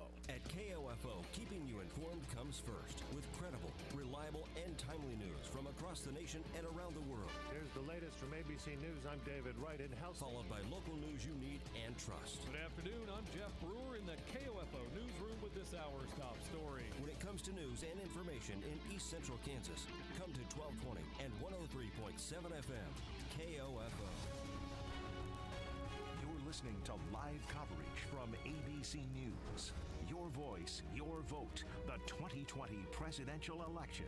Once again, here are correspondents Karen Travers and Aaron Katursky. The counting continues in battleground states that are going to decide this election after largely expected wins by Donald Trump and Joe Biden in the rest of the country. Among the 4 states that most recently closed, Biden is our projected winner in 3 of them: California, Oregon, and Washington. Raphael Warnock, the pastor of Ebenezer Baptist Church, will face incumbent Kelly Loeffler in a special Georgia Senate race. Loeffler outlasted her Republican challenger Doug Collins, so it's Loeffler and Warnock in the runoff in Georgia. Democrats lost a Senate seat in Alabama, where Tommy Tuberville defeated Doug Jones, but they gained in Colorado, where John Hickenlooper defeated incumbent Cory Gardner. Also been a decent night for marijuana, with referenda in Arizona, South Dakota, and New Jersey favoring legalization. And ABC News can also project that Democrats will retain control of the House of Representatives. Moments ago, we heard from House Speaker Nancy Pelosi. Thank you for joining us virtually here this evening so that I can praise you for retaining our House Democratic majority. Under your leadership, Madam Chair, we have held the House, and now after all the votes are counted, we'll see how much better we will do than that. We are in a situation where some of the states have just said we're not counting anymore until tomorrow morning, and of course the West Coast has not chimed in yet, so there's more to come. Our race this time was all about health care. This was Vote Your Health. We had that in the last election. Our For the People agenda was we're going to lower health care costs by lowering the cost of prescription drugs, preserving pre-existing conditions. It became the issue of the 2018 election under the leadership of the policy committee that that Madam Chair was a co-chair of then, carrying that message into this election because it is of concern to the American people. It is amplified by the coronavirus. So our purpose in this race was to win so that we could protect the Affordable Care Act and that we could crush the virus, that we could stop the spread of it, that we could reward our workers who risk their lives to save lives and now might be losing their jobs, and that we can put money in the pockets of the American people. So I'm very, very proud of the fact that tonight, relatively early, we are able to say that we have held the House.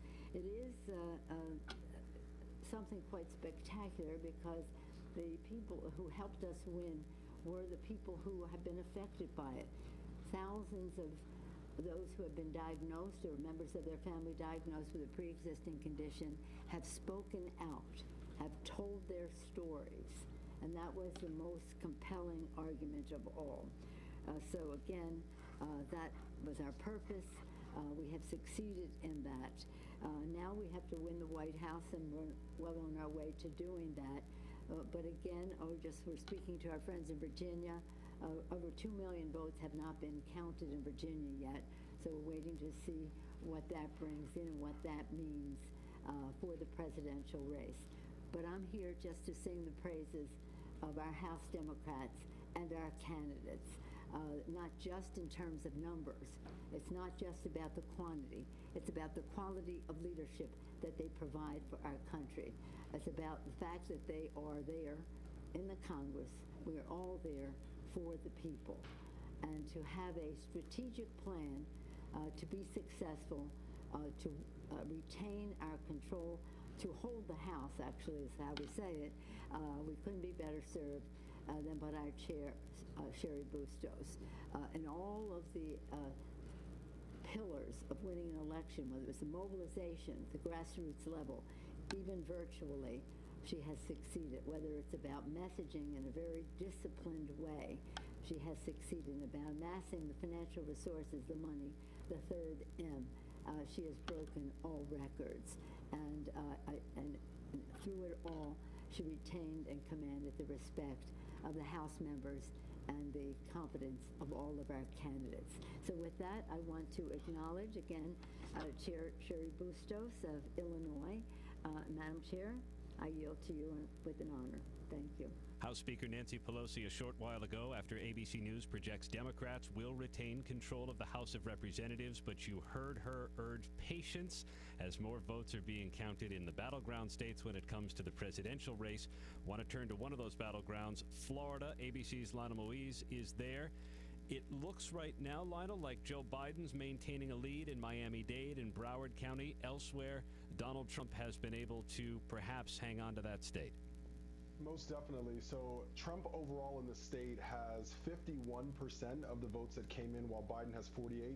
In South Florida, where it is extremely diverse down here in the Miami-Fort Lauderdale area, Biden does have a lead. Trump, though, in central parts of the state where there is a vast retirement population, Trump is leading. So it's really interesting to see how this compares. Some of the preliminary exit polls that come out also show differences in priorities, which may show why people are voting the way they are. So when asked, is racism in the U.S., and you have to rank, is it the most important problem? 79% of people who ranked that were Democrats, only 15% Republicans, compared to it not being a problem at all. 10% of Democrats said that. 90% of Republican voters in the state responded that racism wasn't a problem. But it is steadily has been Donald Trump in a lead tonight, but it still has been a very close race. And as you have been mentioning all night, we're just going to have to be patient here in Miami as well. Yeah, I mean, I think we've been focusing so much on patience in the Midwest and Pennsylvania, but you're right. I mean, we've been kind of stuck at this same point in Florida for several hours now. I mean, really since after the polls had closed, but doesn't seem like there's any hint in sight that it's going to be projected anytime soon. I mean, Lina, obviously, you know Florida very, very well. It's close, but a little more for Trump than maybe we were expecting. I think a lot of the polls going into these last couple of days are going to be very wrong when we look back and see the potential polling error there. Most definitely, and I think if you take a look at the campaigns, President Trump did hold a lot of rallies here. So while Biden and a number of his surrogates were campaigning here, there was still a major focus in the state. And I do think that this is playing out very differently than we thought it was going to look based off of the polls. But again, in true Florida fashion, we're just going to have to wait to see how it plays out. But the numbers came in quickly, and then they have been holding stagnant. Florida. Lionel, thanks a lot, bud. ABC's Lionel Moise with us from Miami, where it looks like Donald Trump is holding on to a lead in Florida. In another battleground state, Arizona, Joe Biden is holding on to a lead. About 75% of the vote is in. Biden is holding on to a lead in Arizona. So let's bring Steve Roberts, our political analyst, into the conversation. Now you start to talk a little bit differently, perhaps, Steve, if Biden can hold Arizona. Well, yes. You know, here's one scenario. If Biden loses Pennsylvania but wins Arizona, then it becomes the whole election depends on one vote from one district in Omaha, Nebraska. And if Biden were to win that, holding everything else. Hold on. Bartender? Yeah. If Biden were to, if all the other states break the way we expect, Biden holding Michigan, Wisconsin, Trump winning all the other states he's expected to win, and Biden loses Pennsylvania, wins Arizona, it all comes down to that one vote in that one district around Omaha. If if Biden wins it, he gets 270, the absolute bare minimum it takes to win. If he loses it, it's a 269 tie. How long did you have that in your back pocket, just waiting? I've been waiting for Steve to bring that up. That, of course, leads to all sorts of nightmare scenarios, including, I mean, the most obvious one would be it gets thrown into the House of Representatives. And if that were to happen, that hasn't happened in over a century. That just leads to a whole other set of conversations, which we probably don't even want to have tonight. But that's a real possibility. Everybody is frantically Googling that right now to see what those scenarios are. Steve Roberts, the ABC News political analyst, on what might lie ahead. Still more counting to do. Stay with us as we continue to try and project out some of these races in the battlegrounds. I'm Aaron Katursky. You're listening to live coverage from ABC News. Information and entertainment in East Central Kansas. KOFO K279CS Ottawa, where keeping you informed comes first. Here's Brad Howard.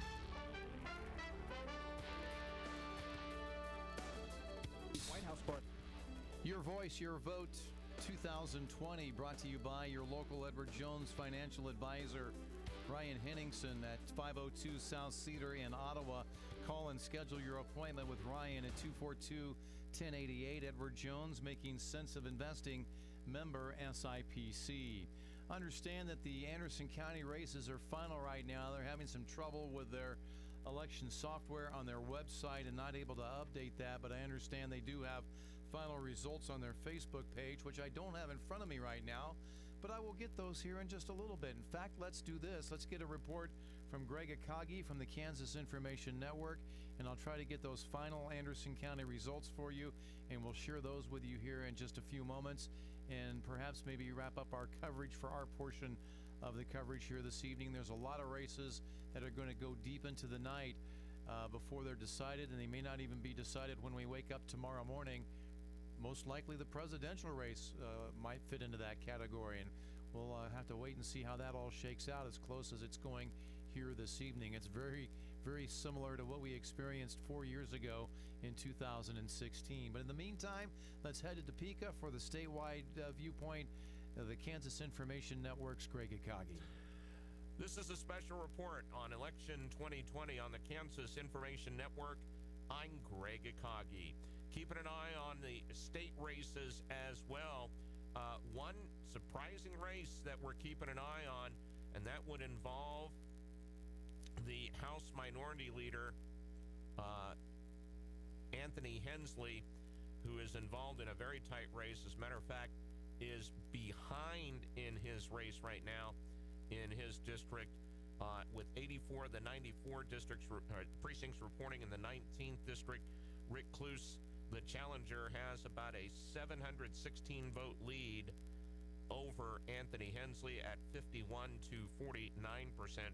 So still 10 precincts are yet to be reporting. Another tight race involving an incumbent Democrat on the Kansas Senate side is Tom Holland. We have not gotten an update since earlier tonight, but they were in a dead heat between he and Willie Dove, the Republican opponent, in that race at 50 to 50%. By the way, all the major races are called in Kansas. For president, for the U.S. Senate, Barbara Bollier has called Roger Marshall to concede the race in the 1st district. In the 2nd district, AP has called it for Jake LaTurner.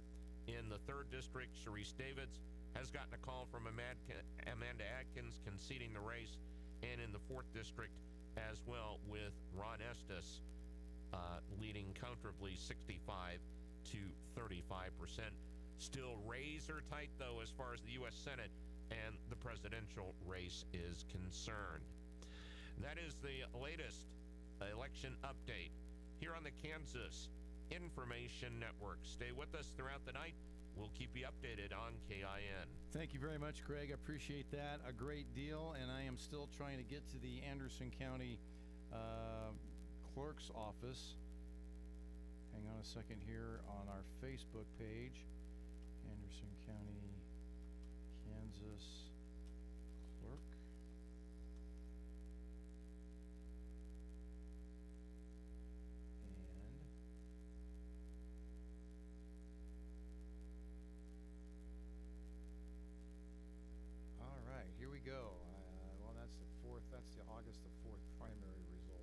So I'm not exactly sure. We still haven't found those yet, unfortunately.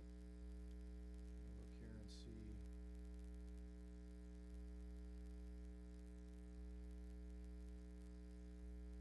Go to the Anderson County. There we go. Anderson County 2020 general election unofficial results. I finally have located those. We got 17 out of 17 precincts reporting, and Trump and Pence, 2,836 votes to Biden, and Harris is 750. In the race with Roger Marshall and Barbara Bollier, Marshall 2,562 votes to Bollier's 809, as we heard Greg Akagi say just a few moments ago. Barbara Bollier has already called and congratulated Roger Marshall in that particular race. And then in the U.S. Representative District 2, Michelle De La Elsa with 748 votes to Jake LaTurner's 2,664 votes. And if I remember correctly, they have also declared that race going to Jake LaTurner as well. In State Senate District 12, again, these are Anderson County final results with 17 of 17 precincts reporting. Karen Tyson with 2,860 votes to Democratic challenger Mike Bruner, 729 in Anderson County. Karen Tyson wins district-wide as well, so she'll be heading back to Topeka to represent us in the State Senate. In State Representative District 4, it's Republican Trevor Jacobs with 236 votes in Anderson County to Bill Meyer, the Democratic challenger's 57 votes. State Representative District 5, the Republican incumbent Mark Samsel from Wellsville with 2,570 votes to Roger Sims, the Democrats' 696 votes. And then County Commission Chair District number 2, Jerry Howater with 592 votes to, he was a Democrat, to Anthony Spike Mersman, the Republican, 870 votes. So Anthony Spike Mersman with 59.43% of the votes to Howater's 40.44% of the votes. Let's see, those are the big races, I believe, as it stands down in Anderson County. Most of these other races are unopposed, including County Commission District 3, where David Proct was unopposed. He had 733 votes. County Clerk Julie Wetstein, 3,350 votes unopposed. Wetstein is the Republican, Proct the Democrat. Dina McDaniel, a Republican, for County Treasurer, unopposed. She gets 3,468. She'll be back in. Sandra Bauer, a Democrat, for County Register of Deeds with 2,855. County Attorney going to Elizabeth Oliver, the Republican, unopposed in the primary, but a very crowded race in the unopposed in the general election, I should say, not the primary, but a very crowded race in the primary. But she will be elected to the county attorney's office. And incumbent Sheriff Vernon Valentine with 2,628 votes to write-in candidate in that particular election, Jerry Akes, 679 votes. Now on the ballot, it just says write-in candidate. We don't know how many of those are actually credited to Akes, and that number won't be revealed until they conduct their canvass later on. Garnett City Commissioner Cody Gettler with 839 votes to Eugene Grimes's 460 votes. And those are the major races, I believe, in Anderson County as it stands so far here this evening. They got the rest of the township positions and things of that nature, which you can check out online, but that's the way it shapes up here this evening. We've got the finals for Anderson County, the finals for Franklin County, and most of the state and national races for the state of Kansas has been determined. Just a couple of very close races, as Greg Akagi indicated a little bit earlier. where that Kansas Senate 19th district with 93 of 94 precincts reporting, and it looks like Republican Rick Clues may very well end up winning that seat over the minority House leader Anthony Hensley, the Democratic incumbent. Clues with 15,676 votes to Hensley's 14,828 votes. And then we were talking a little bit earlier about that Senate seat, that race with Tom Holland from Baldwin City, and the race and the battle that he is has going on now with his opponent, and it's pretty much a dead heat as it stands right now, with both of about 50% of the vote. And let me see if trying to find that particular race to get the latest on that, if that's changed any since the last time we checked here a while back. Tom Holland with 19,505 votes, 54 of 54 precincts reporting. So Tom Holland, the Democratic incumbent, does hold on over Republican challenger Willie Dove, and he has 19,505 votes, or 51%, to Willie Dove's 18,878 votes, or 49%. A very touch and go race there, but they do have 54 of 54 precincts reporting in that particular race. So I think that's going to pretty much wrap up our coverage for tonight. We'll go ahead and carry ABC News' coverage up until 11 o'clock this evening, and then most likely return to our regular scheduled programming. Of course, we will have ABC News at the top of each hour, so you can get updates throughout the night on how things are progressing on the national level. Let's go back here and get an update, see if anything has changed as far as the electoral votes are concerned on the presidential race here tonight, because that has certainly been very close throughout the evening and was only separated by 8 electoral votes at one time. Looks like Joe Biden has widened things out here a little bit now, with 192 electoral votes to Donald Trump's 118 electoral votes. Takes 270 to win. Donald Trump with a popular vote of 53,413,717 votes to Joe Biden's, who actually has taken over now for the first time this evening since we've been following this.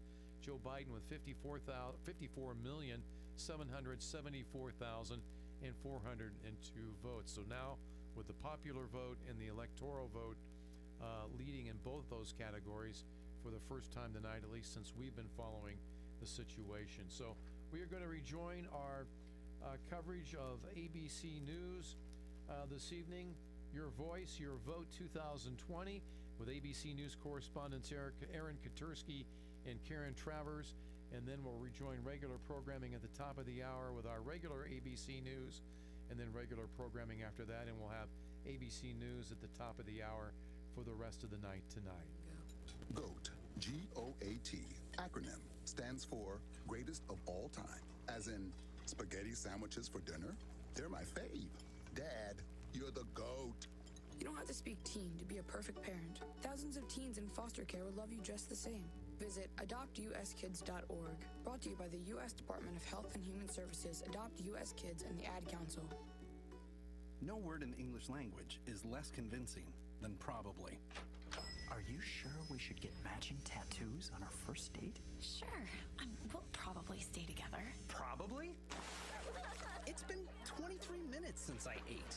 I can probably swim. You should wait 30 minutes. Okay, now tell me what to do. Cannonball! Cramp! Oh, I have a cramp. I can probably hit the green from here. Probably. Can I get a mulligan? Ready to go? Hey, are you sure you're okay to drive? Yeah, I'm pretty sober. Yeah, I'm probably okay. Probably okay isn't okay, especially when it comes to drinking and driving. If you're drinking, call a cab, a car, or a friend. Buzzed driving is drunk driving. A message brought to you by NHTSA and the Ad Council. To protect his home and family from disaster, Steve used courage, wisdom, and his camera phone. That should do it. Way to go, Steve! By simply taking digital pictures of his family's important documents, Steve can always have them stored safely online, no matter when disaster strikes. Learn other simple ways to protect your home and family before a natural disaster at ready.gov. That's ready.gov. A message from FEMA and the Ad Council.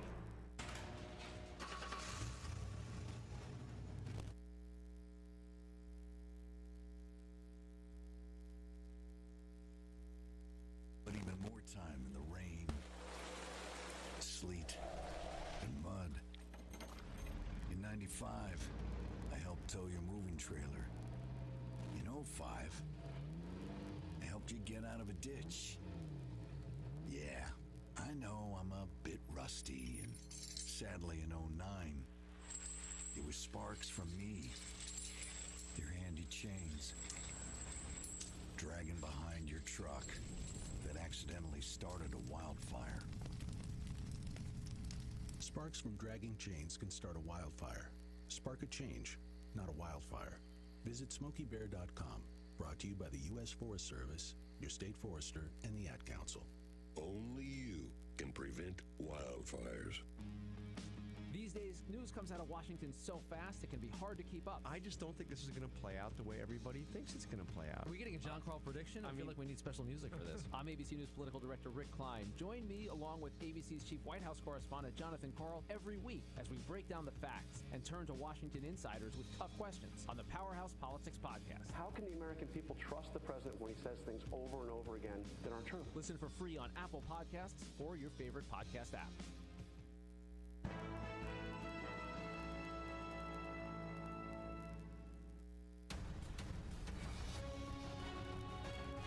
Listening to live coverage from ABC News. Your voice, your vote. The 2020 presidential election. Once again, here are correspondents Karen Travers and Aaron Katersky. So many states tonight have gone as planned. We wait for the swing states. A couple new projections. They may not be surprising, but ABC News can now project Idaho for President Trump and New Mexico for Joe Biden on the march to 270 electoral votes. As we've been telling you, the battleground races are still very, very close, and we still don't have enough information to make a firm projection in places like Florida and Arizona and Georgia and Pennsylvania and on and on. And because these races are as close as we thought they might be, it does raise the question about whether there are legal challenges in the offing. There were already legal challenges ahead of Election Day. And George Stephanopoulos spoke moments ago with Kate Shaw and Dan Abrams, our legal analysts, about what may lie ahead. Kate, we just talked about Pennsylvania. We've had this Supreme Court ruling on how and whether and when ballots can be counted in Pennsylvania. It could prolong this process. Could be more challenges ahead. That's right. So actually, the Supreme Court has now twice had a chance to weigh in on this question of whether ballots that arrive between today and Friday can be counted under Pennsylvania law. Both times the court turned back challenges brought by Pennsylvania Republicans that would have cut off, the return date at today on Election Day itself. So right now, those ballots are going to be counted, but they're being segregated because the Supreme Court actually left wide open the possibility that it might take another look at this case after the election. And we don't know yet. And it's important, I think, to note that Justice Amy Coney Barrett is now in place, and there's a question about whether she might participate, which would, of course, give an additional vote when the court comes to considering this late arriving ballots question. I want to bring that to Dan Abrams as well, because, Dan, we all remember 2000 Florida. If it's close, that adds another layer of complication as well if you have recounts and have to have the ballots counted again. So first you have the challenges to the existing ballots and then the possibilities in a close race of recounts, and the court's getting involved in that.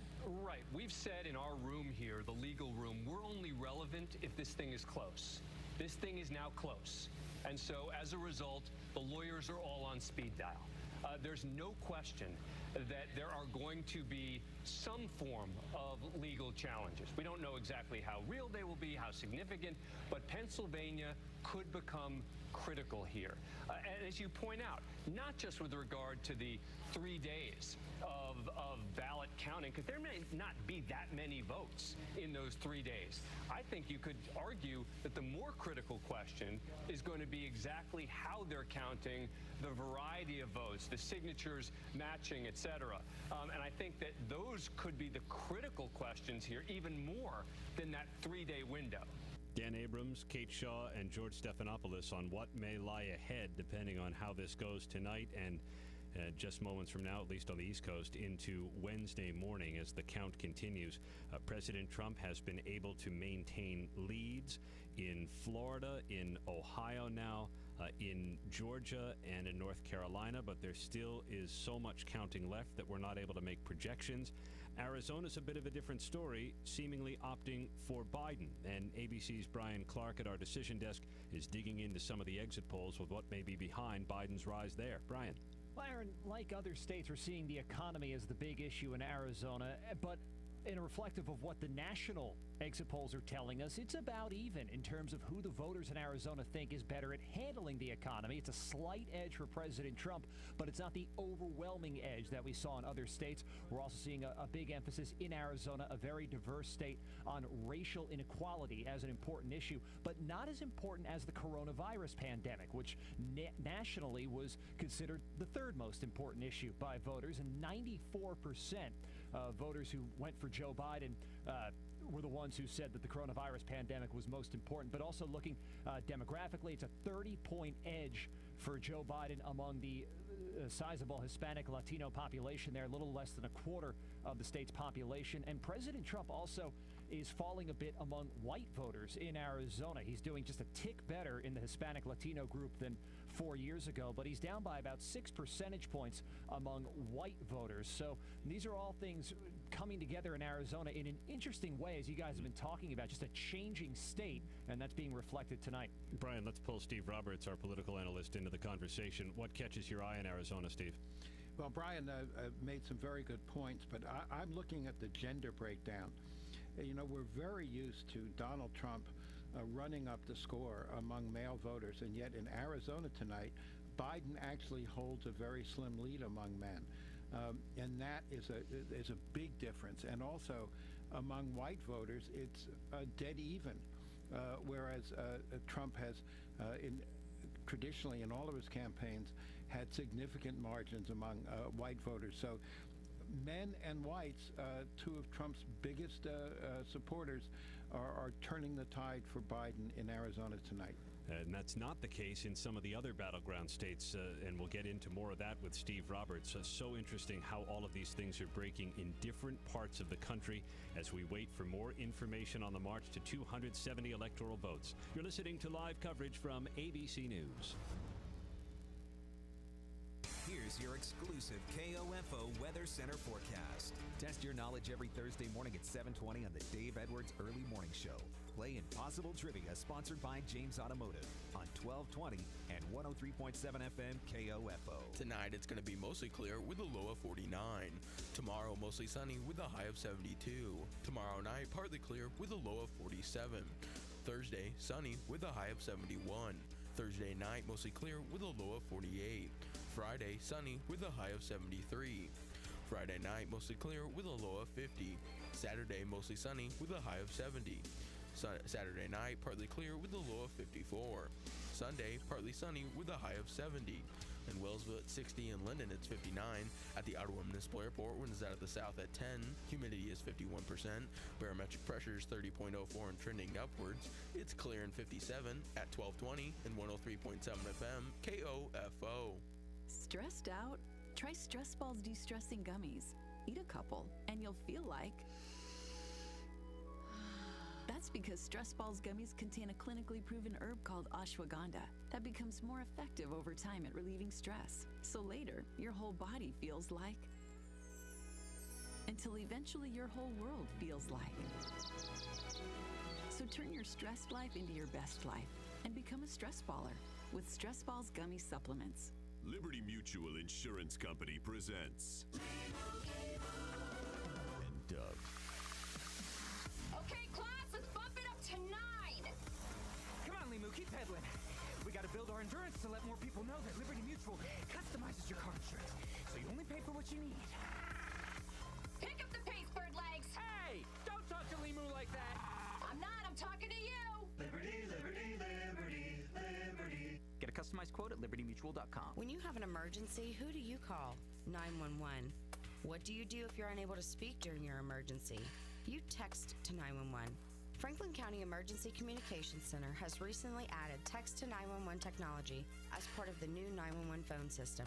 Cell phone users can use their phone messaging system to text 911 to contact local dispatch. Phones must have a text or data plan in order to use this service, and phones in roaming mode, text apps, or apps messaging services cannot use this feature.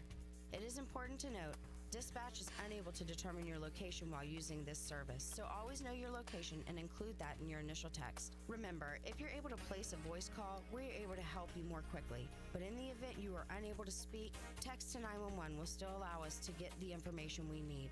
Call if you can, text if you can't. For more information, go to kansas911.org or 911.gov. This message has been brought to you by the Franklin County Emergency Communications Center and KOFO. In your car, lock us in at 103.7 FM KOFO.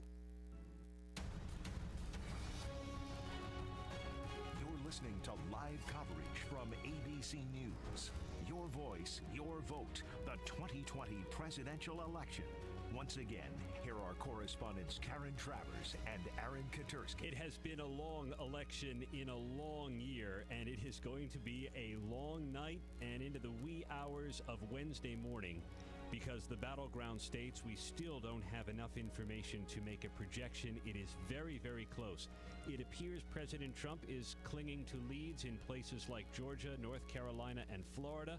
It appears Joe Biden is ahead in places like Arizona. And we are approaching midnight in the East, where both of the campaigns are headquartered, and we have not heard from either one. ABC's Inez de la Cotera covers the Trump campaign from Washington. Any sign that we're going to hear from President Trump tonight?